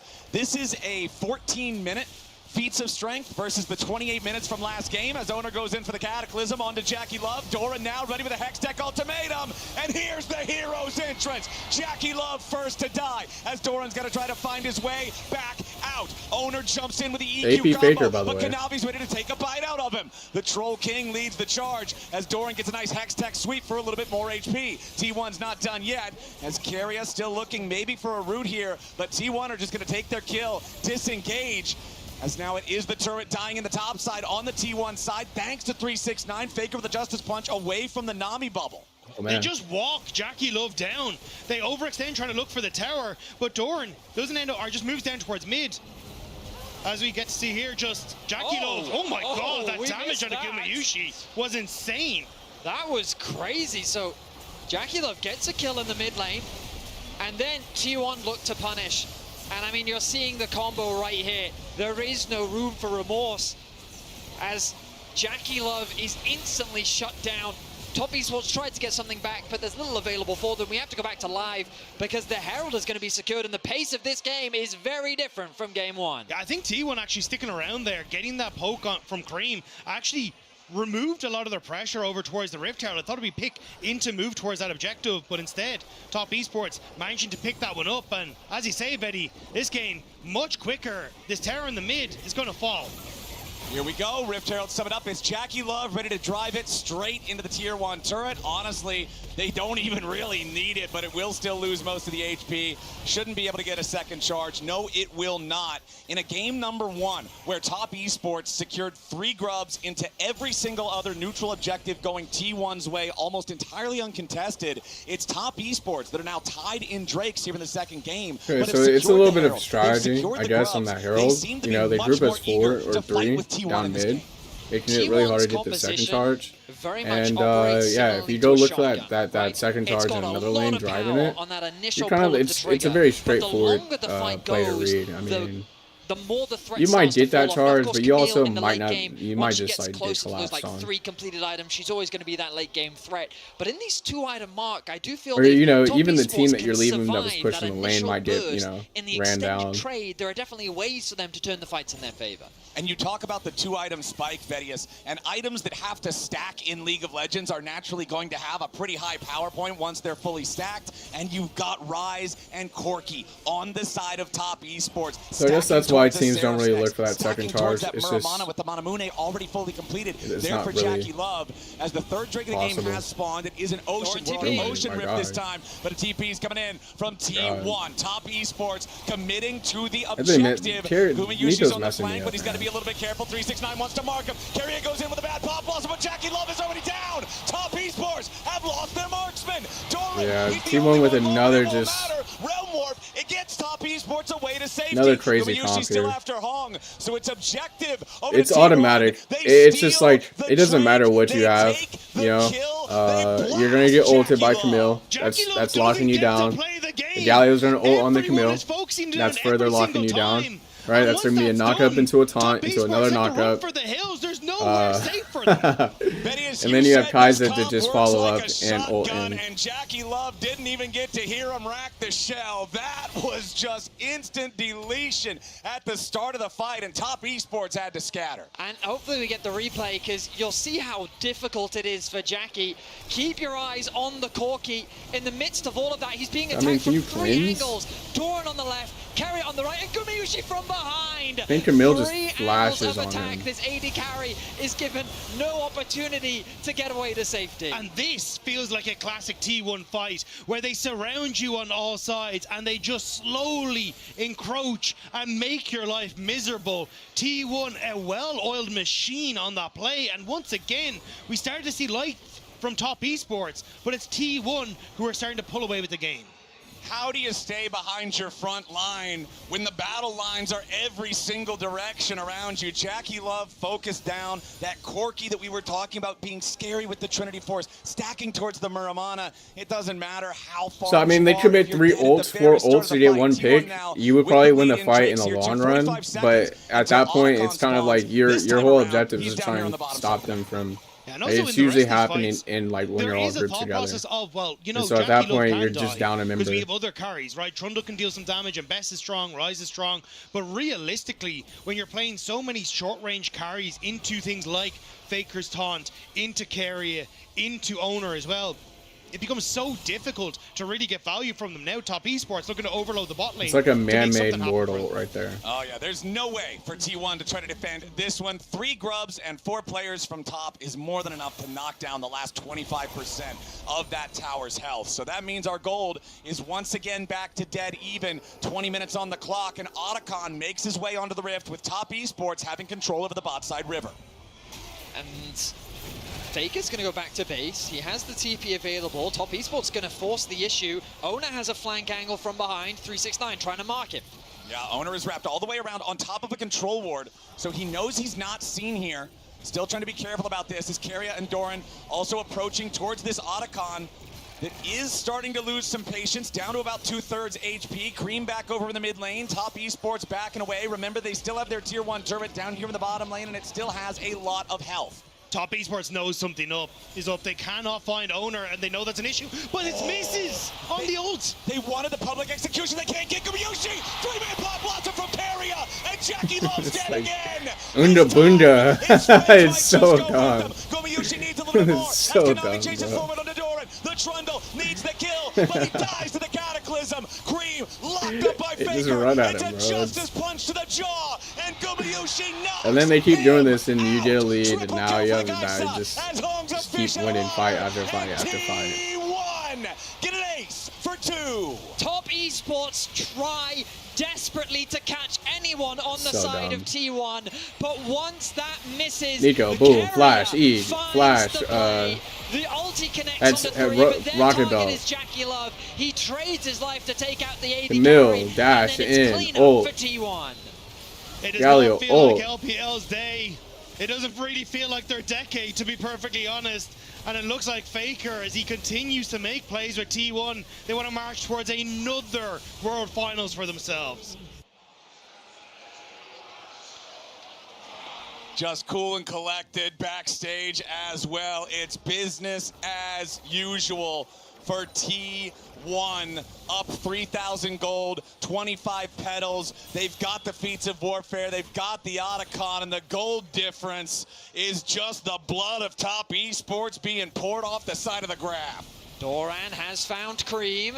Wants to go after this Rise. TP coming in dodge. from the side of Top Esports. T1 ready to respond with one of their own. 2v3. Doran down to half HP. Owner Who's that? wants a little bit more. The teleport is a little bit late to arrive from Faker, but it's still just in time. And then Kaiser just T1 TPs in, send bro. more men, and they get the Kaiser double has such kill a big because lead. of He's it. going for They full can AP. run, they can hide, Or not full but AP, Top he's going for the Esports cannot hybrid. escape the nightmare that is T1.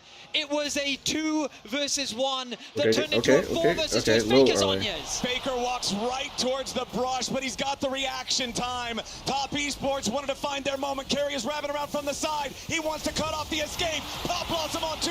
Doran chasing after Hong as Jackie Love is dead Hey, again. how did Carry And get Doran behind cuts him? the enemy support down. Only Kanavi. Like, is what is alive going to on, tell bro? the Like, how did tale. Carrier get And back there? T1's got a 5,000 gold lead. Images of 2023 and Faker on this Galio must be in the heads of 369 and Kanavi, because they attack the side lane, they get caught. They attack How was the Carrier just jungle, warded they get there? Like, caught. what? And T1 look like they're How about long to was Carrier take just a over ward? once again. Yo. Faker face checks, but the reaction speed, I mean, is still exquisite. Carrier leveraging the clones as he often does, drawing that focus, allowing him to find an angle that Top Esports did not expect. Jackie Love, similar to what we've seen in this entire game, Like, Carrier is just locked literally down just and like, shut out, where and did he just come T1 from? are looking to go match point in this best of 5. It has been complete domination from T1. Anyone's Legend pushed them to the brink, but Top That was Esports wild. have yet to find any purchase in this series. And the question starts to become, well, what do you do? It has been comfort across the board for Legend, Dagda, because Vedius, you mentioned There it back is. at the draft when we saw the Kaisa locked That was a in. big Never mind, jump. we don't have time. Jackie Love going after Gumayushi, who sidesteps the public execution and kills Jackie anyway. 369 wants the damage, and Guma's finally going to be shut down. But Top Esports lose their top laner. Now Owner's putting the pressure under Cream and Hong, making more space as Faker lets blow the winds of war, and they will blow down Top Esports. Nobody's left alive. They might I'm have just got saying, like, Gumayushi, Rise is just not, he's not moving. He's not moving it for me, bro. He's just not moving. From Gumayushi was insane. He uses He's the not moving Kaisa enough ult here. to dodge the Ambessa and find the fight that will net T1 the Baron. Simply magnificent team fighting from T1. We look back at the play, Guma becomes the target. The ulti response from Guma to sidestep the public execution. Fantastic mechanics as Guma lives to the very Like, look at Rise in the Fire, man. Like, look at this, look at this, look at this, look at this. It's kind of like Ez, where you have to hit every skill shot, and not only that, but it's like even worse than Ez, because you're just hard to kill. And before the fight started, that's what I wanted to say. In the series against Anyone's Legend, his Kaisa had a 6,000 individual gold lead and just did circles around Hope's Corki. This time around, Jackie might have been off to a decent start, but T1 has shot that chopper down every single team fight, and it's Gumayushi. T1, I mean, they kind of cheesed this one. They just came in with this super cheese comp. Guard unbroken. Jackie Love jumping forward. Keria has to flash away to keep himself alive. So at least that's one less playmaking tool for T1. But they're wearing purple with a 9,000 gold lead and Soul Point. I love that Jackie Love, even though he's got a 275 scoreline, he's 3 levels behind Gumayushi, still does not hesitate to press W towards T1. He knows that they will not turn this game around idly by. Corner over the wall, immediately goes into the Cataclysm. Jackie Love under pressure as Gumayushi pops the Seeker, staying alive for now, needs a little bit more damage. Keria swoops in behind him. Gumayushi's still alive. Top Esports is not. It's T1 with a full whoa. T1 crashes down on Top Esports, and it will be the base that will be next to fall. Game number 2 will end even Yeah, more now you can quickly. start. Now you can start hating yourself or hating your face. Like now you can start hating your head. Like whoa. As 369 will get one back at the Whoa. Time out. But honestly, like that right there is like that's demoralizing. To lose like that is demoralizing. Simply exceptional performance from T1. They're just making play after play after play after play. The breakdown that was is that filthy. It wasn't enough seemingly for Faker and T1 to have that record over the LPL. They also want to get the fastest records over beating the LPL at Worlds, because this is an unbelievable shellacking from the man you see walking behind us right now and his team, Emily. Yeah, I still don't know how Keria got behind them there. This Kaisa that we already had addressed on Jackie Love's skin, by the way. If anyone ever caught that, I'm pretty sure it's Then he used the minion, like the small hit, the small with Keria on this Nico, which you'd already set up model of the minion to sneak in that fight right there. And in the chaos, in the midst of the chaos, in the midst of them looking at the Kaiser who went in too deep and is in golden, trying to finish off the kill, he just comes in as a minion and they finish the fight off. Talented players to keep doing it again and again and again and again. It's just insane. It's insane, and I want to call out specifically because we had such a quick conversion from Swiss stage into quarterfinals into semifinals that we saw that conversion in real time being so fast. I remember it was a mere few days ago where you said, I don't think they'll be that good in these playoffs, in these knockouts. I don't think I've seen enough. There's so many problems with their play. They are not. Have to imagine that Kiana is going to be the priority for Top Esports. Get it in the hands of Kanavi, something that he is extremely confident on. His only loss on the champion this year was against G2, against the Mundo. The question is, will T1 draft the Mundo for themselves? Last game, Dagny, you talked about how Pantheon has been an answer for them. But the question is, what could you even pair alongside that Pantheon in the mid lane? Champions like Victor really rise in priority in situations like this. But with the Scion open and the Trundle gone, it looks like that they will in fact lock that Pantheon in alongside that strong top side. And now that becomes a little bit of an issue for, okay, what do we try and take to get through this Pantheon in that top side? Looks like Orin is going to be the answer for 369, but I still want to see something from that AD carry role that can do a bit of damage, because, you know, your Sivir's gone, your Kaisa's gone. You need something that can be a bit more DPS heavy if you want to try and match this. Okay, the Ornn locked in the top lane, the Aurora there. Mel. Again. And Faker now. I didn't like his first game on Mel, so this is good. I like this. Can you reflect Ornn? You must be able to, right? I'm almost certain you can. And that is not going to be a fun time for Top Esports. This was brought out for the first time 2 days ago by Faker in their series against Anyone's Legend, and he liked it so much, he's like, I'll bring it out twice. The Ezreal now going to be taken away by T1. Redemption pick. And the Braum, I think, is a really good response as well. Wow, so you'll see T1 just get rid of ranged options because they want to have poke of their own.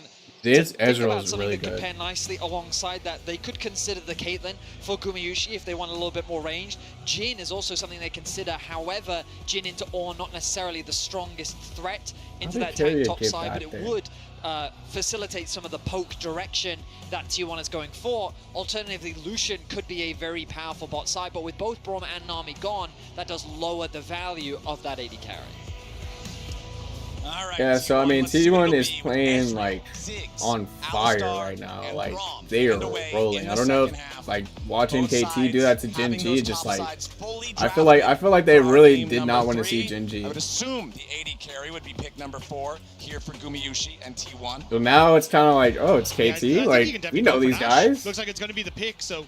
Very similar to what we saw the last they time just start T1 were on flexing, stage. like and then when they start rolling, like up for a lot of we can slow, we can look for picks, we can play for this, but your damage can be relatively lacking if you start to fall behind, since you do have a tank on top esports everything side is as well. working for them. But I'm curious what we're going to get now for Jackie Love again. I think you need wanting something with a little bit of higher DPS on the bottom side can work.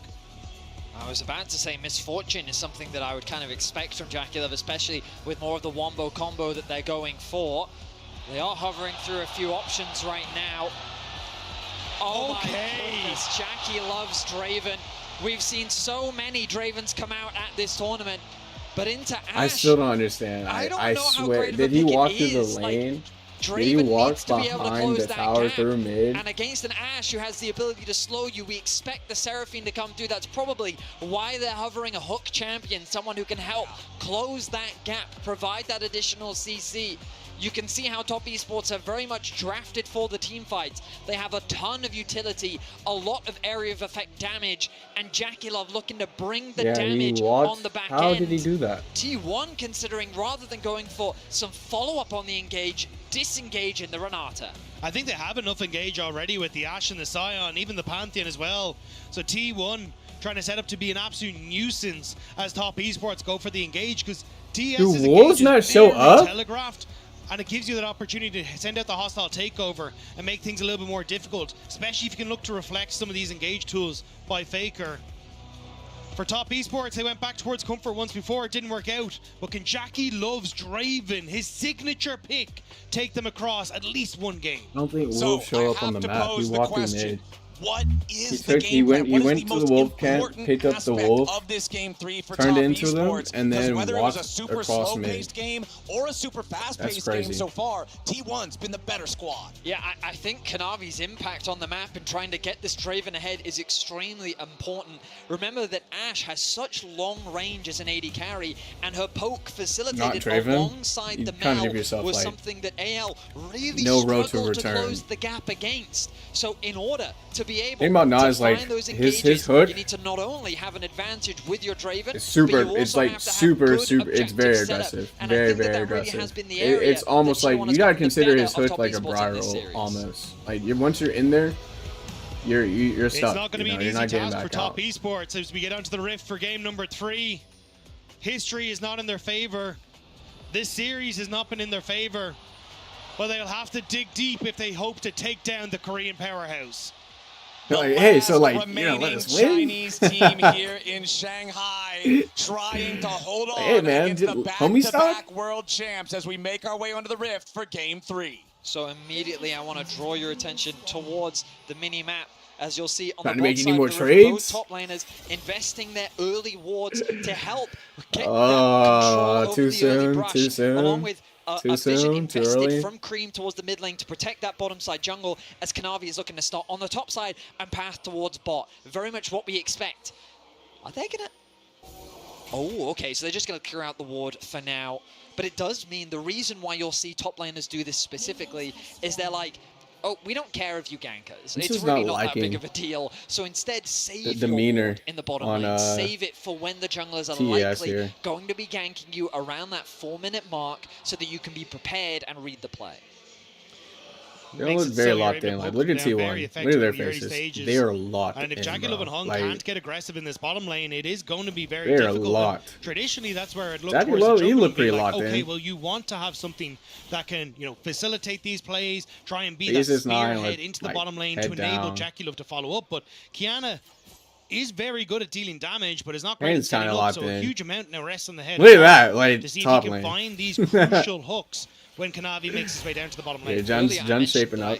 I mean, mid's shaping up. A start on the top side of the jungle. However, he's actually transitioned over towards bot. We just saw Jackie Love helping him take out that red buff, so that he doesn't have to go for an early base is very much what I expect, meaning that he's pathing towards the top side of the map unless he's got some creative early pathing plan. We'll keep track of him here as he secures his Raptors. I think Kanavi just needs to try and avoid Owner. This is what we saw in the Anyone's Legend game. It's starting to lock Owner in, just end up syncing up with Tarzan and making it really difficult for the Kiana to actually be effective in any of his lanes, because the Pantheon is so strong in these early ganks.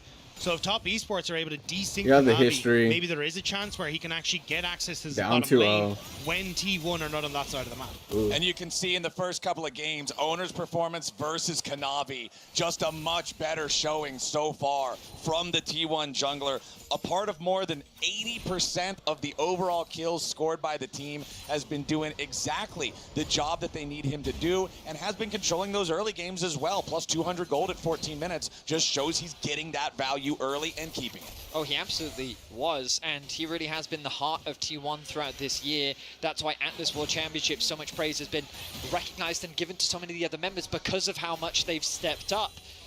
But so much of this year's accomplishments by T1 have largely been driven by Owner, who so far in this series has been spectacular. Doran now could be the target, knocked up into the air by 369. Kanavi, he has the river to try to lock him down. Decimating smash won't matter. It's first blood to Kanavi and top esports. Great patience from really Kanavi, bad wave, waiting for the flash from Doran. That's a unsigned allowing wave him right to there. then get the additional W into Q. Look how Scream busted this getting guy very is, dangerously low, but he'll back away. Navi even flashing the JDG logo. Remembering his roots, but it'd be nice if you could just keep that. Might be in trouble. That might have been the actual Faker, answer no mana to work with, only Sion. 400 HP. Kanavi still has flash. Give him his own Faker depth has timer. Owner, so that means the top esports have no play to make. And this is what I was talking about. If Kanavi ever runs into Owner, it's a difficult time, because that burst damage from the Pantheon plus the tankiness makes it very difficult for Kanavi in the 1v1 and 2v2s. But still, nice gank in towards the top side.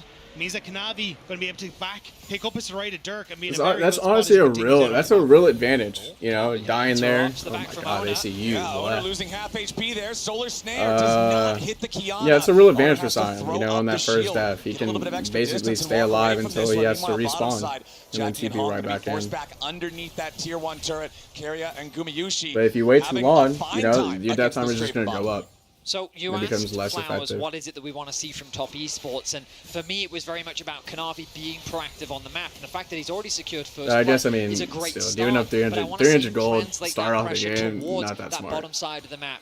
Draven as a champion needs to be accelerated, simply tied to his passive. He is relatively short range later into the game. In those hyper late games, he becomes very difficult to execute as the late game threats increase. The mid game is where he spikes, and you want to support that passive to allow him to spike effectively. I don't think top esports are in a position to help Jackie Love at the moment, though. You can look at the reset. I'm just surprised like they haven't made like a champion that actually just like get involved in the bottom needs to lane. die a And now he's lot. going to be moving back up towards this top side of the map as well. So it seems like that would be fire. board, That would go so top hard. esports going to be putting a little bit more pressure on the top side. Now it does mean reverse 369 going to be able to punish Like- Doran in the position that he's in. But unless you can get another kill for this Kiana on the top side, it means that Jackie Like, they made a will bunch of continue to champions that struggle just with like top lane. are supposed to die, like Yumi, Karthus, Sion. They don't make a champion that's like really just like death. Faker is playing on a very low amount of health. Better dead Cream than doesn't alive. really have the mana to try to punish him. Faker needs to flash away there as Cream goes between worlds, hits level 6, wants to immediately drop that ulti to get the flash out of Faker. Now up in the top side, Ornhorn coming in. Doran's gonna timing. get dove. He Turn tries for to the pop wave. the shield. He'll die, but 369 will fall too. It's a 1-for-1 here in the top lane. 369's life for Kanavi, making sure this Kiana can continue to get the kills, and this was the trade-off that we were talking about. God, Top again. esports No needed to death invest timer. time on the top half for Kanavi, and they do get the kill. I mean, normally we see players not really invested into trying to camp Sion, but the fact that Kanavi is the one picking up all these kills, he's built up a very healthy lead, and the beauty of this wave is it's now pushing towards 369, so it doesn't matter that he doesn't have his TP available. It's sad. Especially doesn't matter because he's pathing towards the bot side of the map. The Draven going to be the one to send up towards top, secure that wave, and also be in a position to contest the grub spawning in a minute and a bit. We'll also give Kanavi the level 6 nice and early here as he starts to match Owner already hitting his. He'll be able to move up towards the top half, look towards this big ultimate for the available fights, and Cream has already burned Faker's flash. Now, Faker does have that reflect, you always got to bear that in mind, but if Kanavi can find Faker in these fights, there is enough burst damage to set up alongside JackieLove to very quickly erase a T1 member off the map. I mean, we don't see a lot of Mel in professional play, but Rebuttal is on the same level as something like a Yasuo Windwall with just how teamfight warping it can be with the proper timing. Keria going to go ahead easy and clear execute, out her abilities move a little in slow. this Drake pit. Doesn't look like anybody's really concerned with trying to go after that objective here in the immediate future, considering those grubs are only 30 seconds away. 369 down here in the bottom lane. Does still have a little bit of a timer left on the cooldown. Also has there some for like the heavy unleashed mana teleport. cost. Same story Like, can be told way for Doran, early. who is still Way up too in early the in the top game. lane near that grub pit. But I would think that 369 should have So the if someone summoner picked ready like to go Ori to or join something the like grub that, fight like if you'd that's have what no Top chance. You Esports just wants. Remember, they've claimed you all get 3 poked, grubs in the and then first 2 poked, games so far. and then I bring you out. Ticks over to level and you get 6. killed. You'll Gumayushi been die. sitting on that for a little while, of course. The Ash Arrow will be something I'll be keeping my eyes on, especially if you use it in conjunction with Owner's ultimate. Yet to see Owner have much impact in this early game, but with the level 6 himself and the Dragon being started off, this will be the first objective of the game, and T1 is looking to secure it. Yeah, just the trade Yeah, with never Top mind. Esports being in a better position on the top side of the map. T1 happy to look for this, and they should be able to continue what has been basically the Dragon stacking for them all series long, and enabling the ability to try and play for these team fights later as the game goes on. All right, 369. Just going to try to keep Gumayushi away as much as he can. Meanwhile, topside, Kanavi looking for maybe another opportunity. No, goes ahead and takes the recall as Hong and JackieLove are going after Doran. The Scion is the focus here in this game. They knock him low. 175 stacks on JackieLove. That ultimate continues to get stronger as the stacks continue to grow. For now, though, his priority is on getting that farm, Keria in a position to provide that cover. Jungler's just continuing to clear through the camps, but Doran needs to be careful because he doesn't know this, but Kanavi is on the top side of the map and could pay that Scion a visit. Keria looking to try and cover though, and this has kind of been the job that Keria has been up to all of this early game, has been making sure he can be in positions where Top Esports are trying to make plays. But he's going to look for the reset, and the wave is starting to push out. 369, a little bit of trouble on the bot side. Yeah, Gumayushi making sure he takes this trade as long as he can take it, since there's nothing 369 can do in retaliation. Cream wants Faker. Kanavi goes in. Kanavi takes a lot of damage from the turret, but he gets his man. Now Owner tries to get the follow-up kill, and he flashes for the point-blank Q, so the Kanavi cannot escape. It's a 1-for-1, but it's 3-2 for Top Esports. They'll claim the Fetal Warfare. Owner with the cover, make sure that he's able to get one back, but still, it's Kanavi who is constantly looking for these dives. He is so much more active in this game. Kanavi making his presence felt. Hong, vicious for a hook onto Hona. Very dangerous fight to take, especially given the health discrepancy that we're seeing from Cream right now. I mean, Kanavi you can is just, snowballing it just so feels like a quickly, different though. pace to this Already, game, where he's like completed the Profane Hydra. they're not really paying attention to the feats as much. Top Esports, they need to Like, keep these the are good momentum picks for going and try to TS, start the reverse swing. but I mean, Kanavi and Tarzan being those 2 big LPL junglers throughout all of 2025. Kanavi they're really looking to Kiana. get like He's big 5-1 fights now, off. I believe, Like, they're not in killing for the professional play feats, this they're year. killing for like So the now gold, we'll the money, see, and the with all setups, the these money, plays, with play the super carry aggressive. Like, opportunity look at in this. his pocket, can he be the one to keep this series alive for Top Esports, who are now again looking for a dive, this time onto Gumayushi. Hong wants to try to get away from the turret, but it's a 1-for-1. Guma does enough damage to make it an even trade. But Top Esports are continuously happy to make these plays work. They're getting the kills for Kanavi, but they're crucially getting the kill on the laner, which means you're not getting that same experience level on towards the individuals on T1. And it's critically not on the Draven. Jackie Love doesn't get the chance to cash in on all those stacks. 240 nearly now for this Draven. Really would like to get paid and cash out on some of those. Hey, I mean, there are small optimizations, but Top Esports is definitely making stuff happen, which is more than can be said from what we've seen from them so far in this series. Top Esports want to keep this momentum going. Kanavi hovering around the middle lane. Owner has been continuing to farm through his jungle. He's got a sizable CS advantage, a bit of an XP lead over Kanavi. And the gold overall largely remains even because Gumayusi on the side lane has been farming up those plates along with a bit of a CS lead of his own that Jackie Love has finally been able to close. Kanavi already an item and a half in though before a lot of people have completed their first. This Kian is incredibly strong, but it is going to be a case of trying to find value in these fights. Has to work around carries, ultimates, work around the Rebustle on Hydra. But as long as you can do that, I think you're in a decent spot here as Top Esports to play around your jungler. And oftentimes when we've seen Kanavi in these sort of do-or-die situations, he's taken that mantle on. Like you cast your eyes back to the Belveth that he played for JDG in 2023, saying, I will be the carry, I can do it. Wasn't successful then. But now, with the tournament life on the line, he wants once more to be the carry for his team. He's looking for Faker yet again. Has the grass enchantment for the invisibility, but he's not going to find the angle. Doesn't have the range. Solar Snare, also not quite the range to catch up to Kanavi there, as Owner is waiting in the jungle. But if you're Top Esports, if you're Kanavi, you have to know that the bottom lane priority has belonged to T1, so that bottom half of the jungle is not safe. Good read. Absolutely. Very, very good reads. Kanavi will get a few little scraps of the Raptor camp. Chicken nuggets. 20 seconds now until the dragon spawns. Bases are going to quickly come through from T1. No TP available for Faker, as Cream is already back out onto the map. No completed item for him, whereas we see the Blackfire Torch now finished for Faker.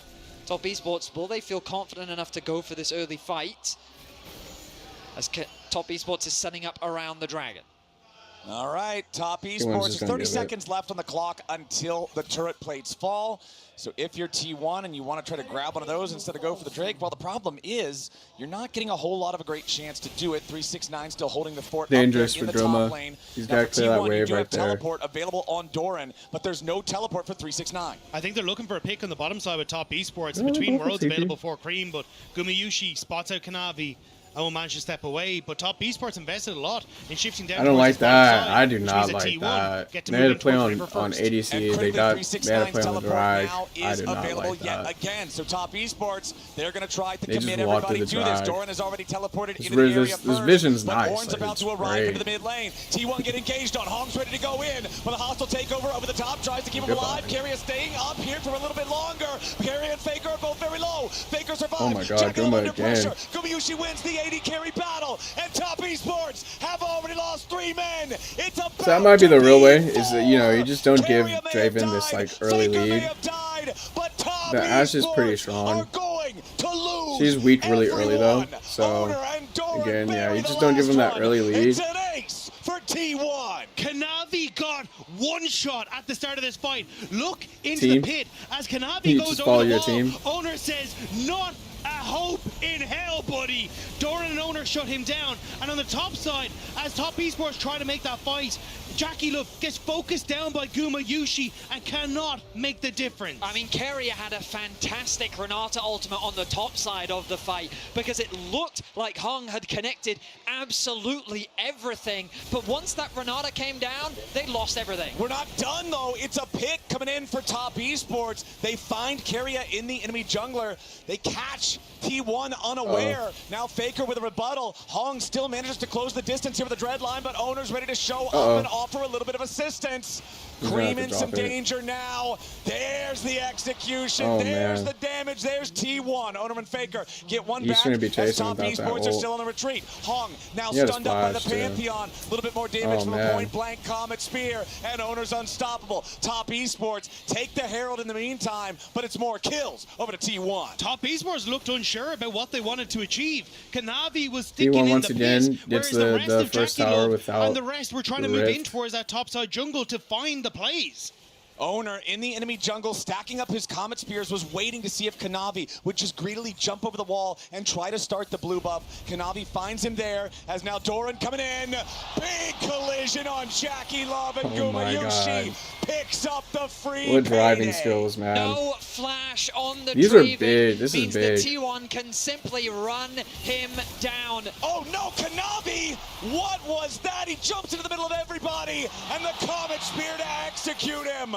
The pressure of elimination in the semifinals is crushing Kanavi as Owner tanks up 369 for the time being. Hong with the pressure on championship play right here. Between worlds, tries to jump in. Gumayushi about to die. The bailout will not save him. Top Esports, they need more now. Cream wants to get out, but the Solar Snare locks him up. Faker gets the return kill as Faker and Carry a duel with Hong and 369. A triple to the Ornn, as that will be the execution through the Golden Eclipse for Faker to take out Hong. Blood has made its way to the rift as both teams have taken the gloves. But yeah, Mel just in this late game, she'll get like just nothing, so they bring the fight so strong in these team fights as well. Considering the gold deficit, quite good. She also has low mobility, so you know. The problem is it's the Ornn getting you get behind her, it's kind of like she can't get away. Secured by 369 after he takes out Owner, but the ulti back in from Owner, who's been having a fantastic game 3.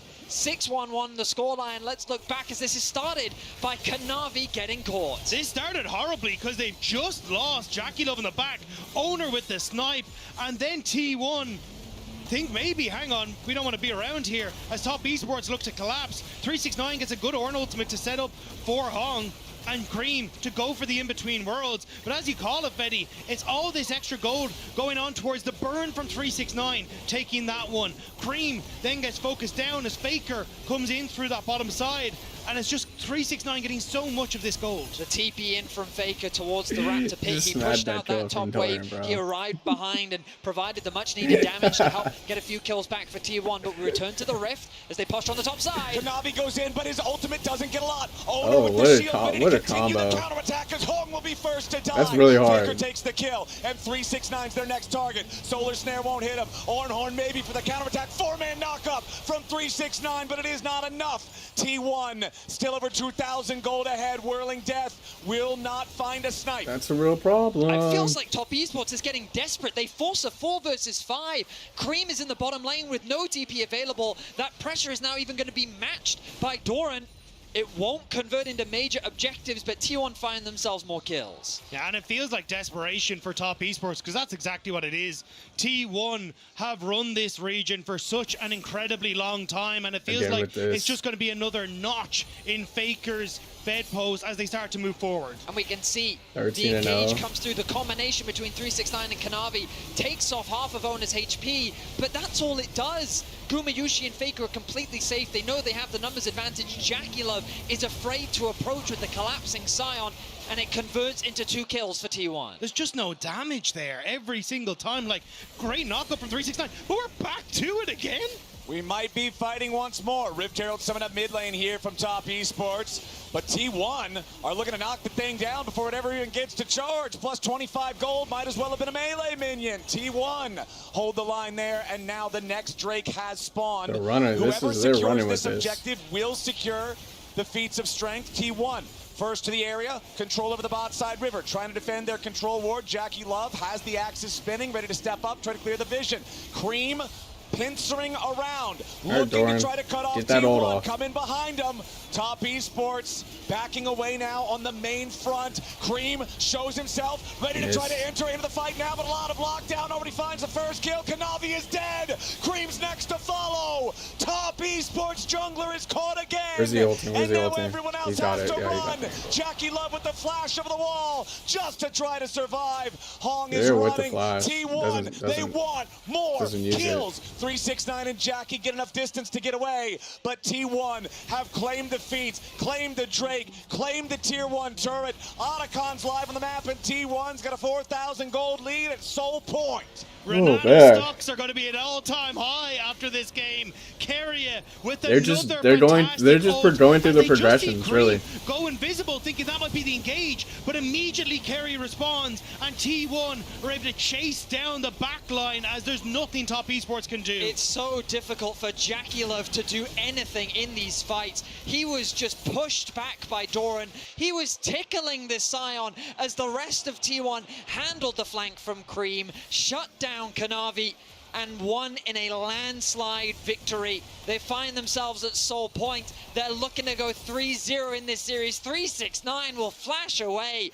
T1 are in the heads of Top Esports. Top Esports look completely frazzled right now, 20 minutes in to this third and potentially final game in this series, potentially the last game they will play at Worlds 2025. They have not made it to the semifinals since 2020. Yeah. It's been 5 years for Top Esports getting back to this point. They've never made it to the finals, and T1 wants to keep it that way. Faker's the target for Top as he tries to get the route to buy himself a little bit more time, but Faker is shut down. Cream's the target now for T1. Flashes over the wall, but Owner's ready to flash follow. Cream dies, mid for mid. Gumayushi with a flash forward, and he's putting arrows into Jackie Love's back. Jackie gets away with a Kimtech blast cone, but the rest of the arrows continue to focus fire. One more volley takes him out, and Gumayushi gets it done. Lord.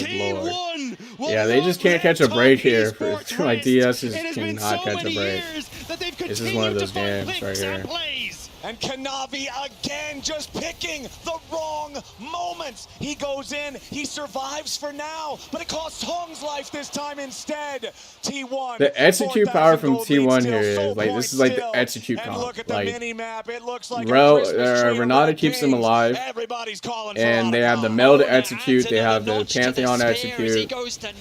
Scion is tank, he's the engage. Here at the 2025 semifinals, what a monstrous Pantheon also with the engage, with the block out. Game was going the way of Kanavi, but the rest of it has gone the way of Ona. 12 years, T1 Ash is just the LPL backline, in best of 5s at Worlds. 5 chase years, down, Top Esports, not also engage with finals. the ult, 3 last vision with years, the E. It has been T1 that have taken down 369, and it looks like that reign will continue. And this pick onto Faker looks like the start of something. But the collapse from T1 is just so fast. Ona and Doran are there to shut down Cream. Jack 11 369 trying to regroup, but they then become the targets of the hunt. The slows from Gumayushi set up for the chase onto Jackie Love as he desperately tries to escape. It is not I don't know. That auto attack definitely slowed him down. Onto Faker costs them 2 on the escape. The clock ticks ever forward against Top Esports. T1, it's 75 seconds until the Kimtech Soul spawns. Yeah, I think that's for sure. That's for sure a push velocity. He's got to find some sort maybe of even with magical play. He finds a route on the carrier and nothing more. Now he's marked. Kanavi trying to do something on the side, but it's Hong here on the front line that's taking most of the burst. Owner still in the middle of everybody. The redemption coming in to save him, and the bailout does just that. Cream at least gets one. Hong at 200. Jackie Love trying to fight, but the decimating smash guarantees that he can't. Gumayushi knocked down as we've got a 3 for 2 favoring T1. Faker's not even been in the fight though, and Mel is ready to make her arrival. Cream, the only damage really left for the side of Top Esports. Faker pops the rebuttal, and Carry is still alive. Solar Snare locks up the Ornn, and 369. The countdown's about to hit 0. They're just waiting, trying to stall this out as long as they can. Make sure that he's not alive at all for the Dragon Soul. They'll kill the Ornn, and it's another team fight for T1. It's simply a brawl in the mid lane. Fists go flying. But yeah, they're trying to stall at the death timer there. Carrier being zoned off on the side. I think it's Baron. Ona tanks it initially, but he has the bailout to bring him back into the action. The ulti from Kanavi really doesn't convert into much. He ends up falling first, and as the rest of Top Esports try to keep the fight going, that's just super unlucky for Draven does everything right he can there. to take out Jackie Love. And it was a success. The 80 carries managing to battle it out and take them down. But now you can see 369 just perplexed. He is trying desperately on this Ornn to find some way to structure the fights, but T1 are not letting them find their footing. And now Jackie Love up and top side. Look how T1 just completely denies any but I think T1 trades happy here. to take that fight if it comes to us. T1 pushing their way into the top side river. This is the problem is like, you know, Pantheon can ult right after the Scion ult at any point. Forced to flash over the wall. Doran flashing after. Here comes the Comet Spear ready to fly over the top of the decimating smash. So you stand in front of Scion, he's just gonna ult, Pantheon's gonna follow up. You're gonna try and look for a pick. They're just gonna turn behind you. Like, it's nasty.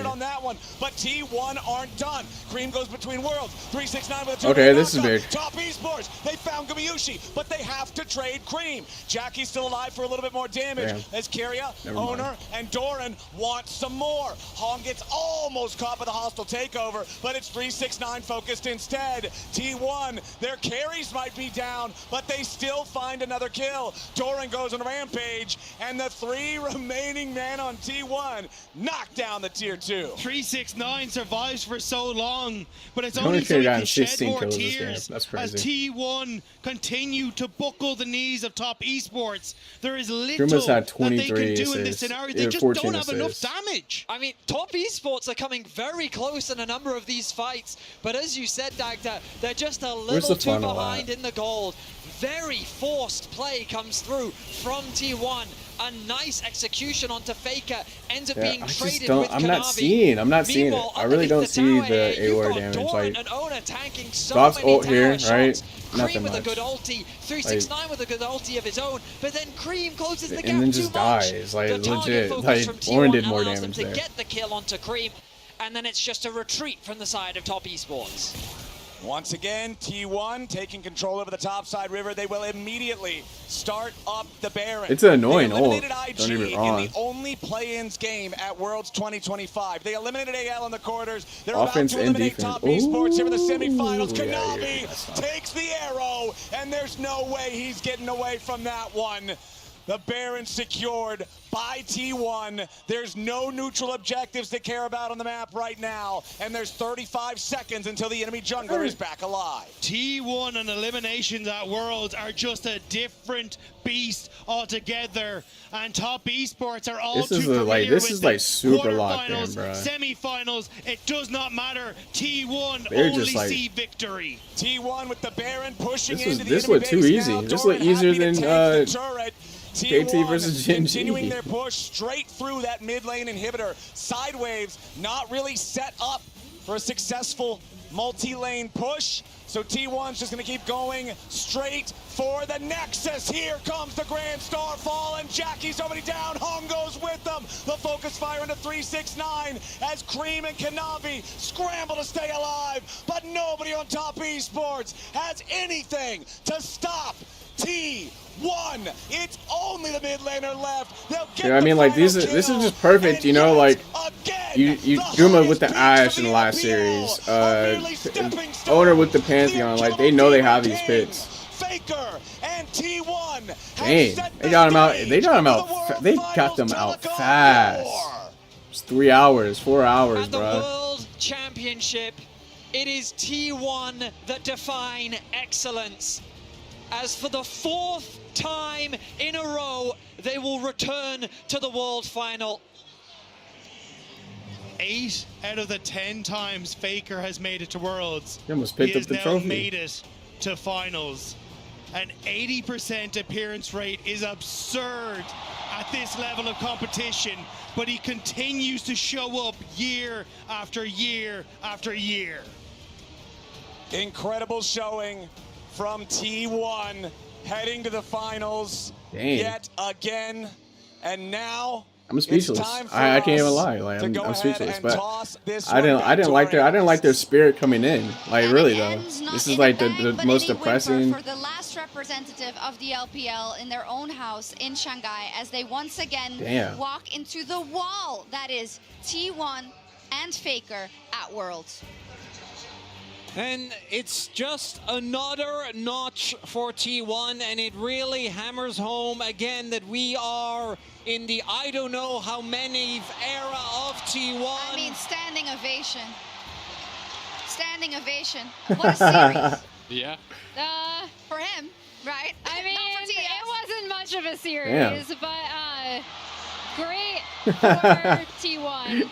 And I think the big difference, like in terms of like actual analysis of this series, came from nullifying Kanavi in the jungle, Crazy, right? Because bro. you saw whenever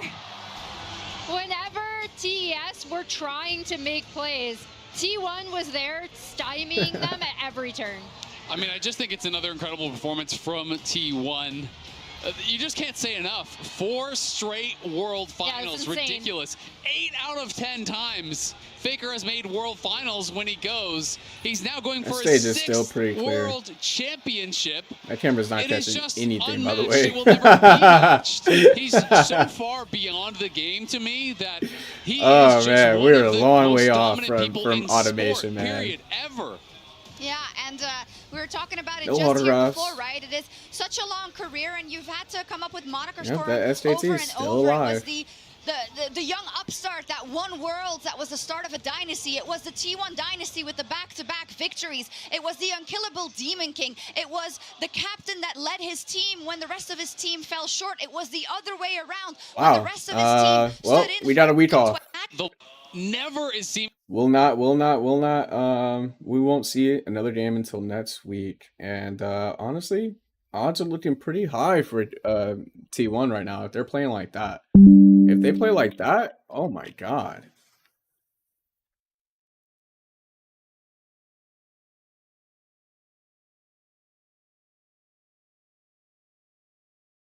Oh, I went up.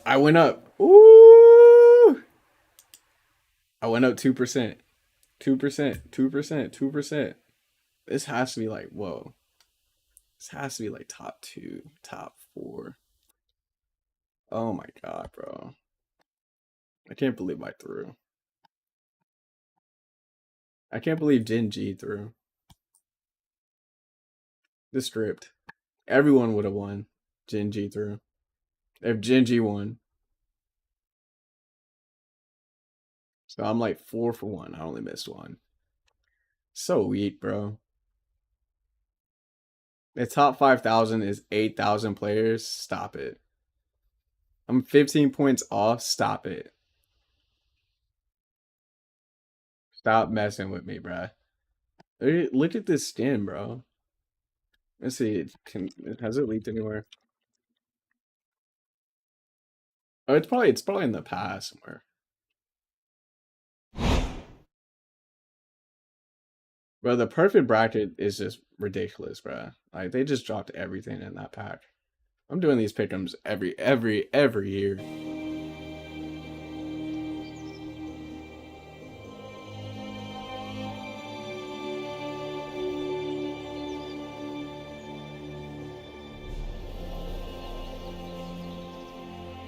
Alright, Skin Spotlight. Speed it up, man. Let's go. Let's get to it. Please inform the king I landed safely. Look how cool that I is! may be outnumbered, but not even the odds can stand Is that one animation? Bro, look at his dance! Look at him dance! That's not the same dance. It's not. It's different. Trust me.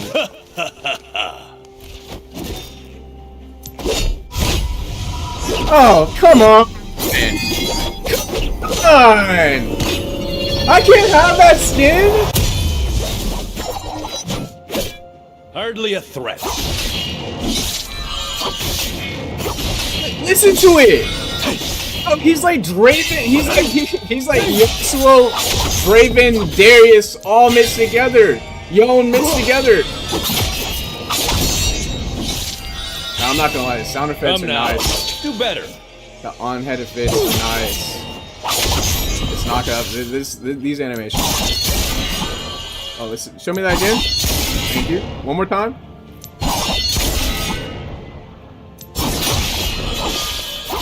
You call that a stance?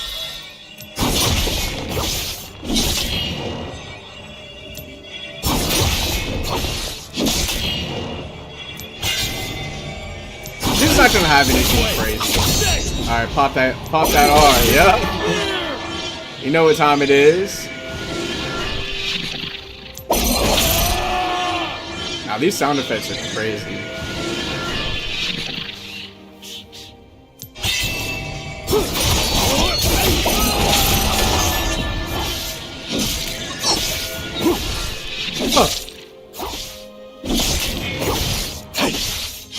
That's the crit.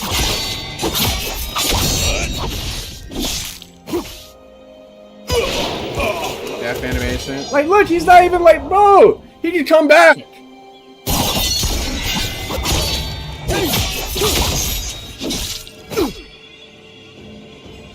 He can literally beat the map. Like, this shit is busted. He's literally fighting air. There's no way you can stop him. Spotlight. They've been in this game for a long time, man. A long time. What in the world? What in the world, dude? Are you kidding me? Are you kidding?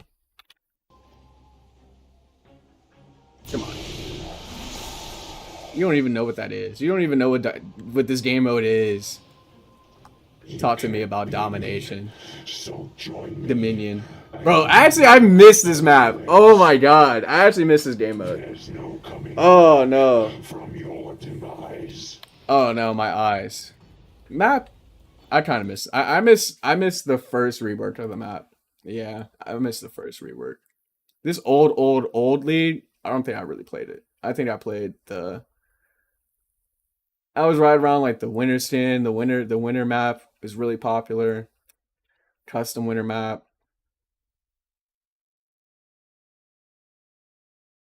Nah, bro.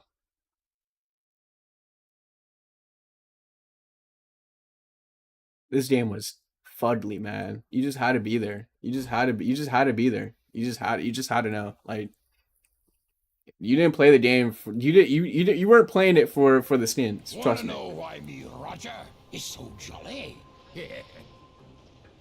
Enjoy your visit to the depths of the sea, landlubber.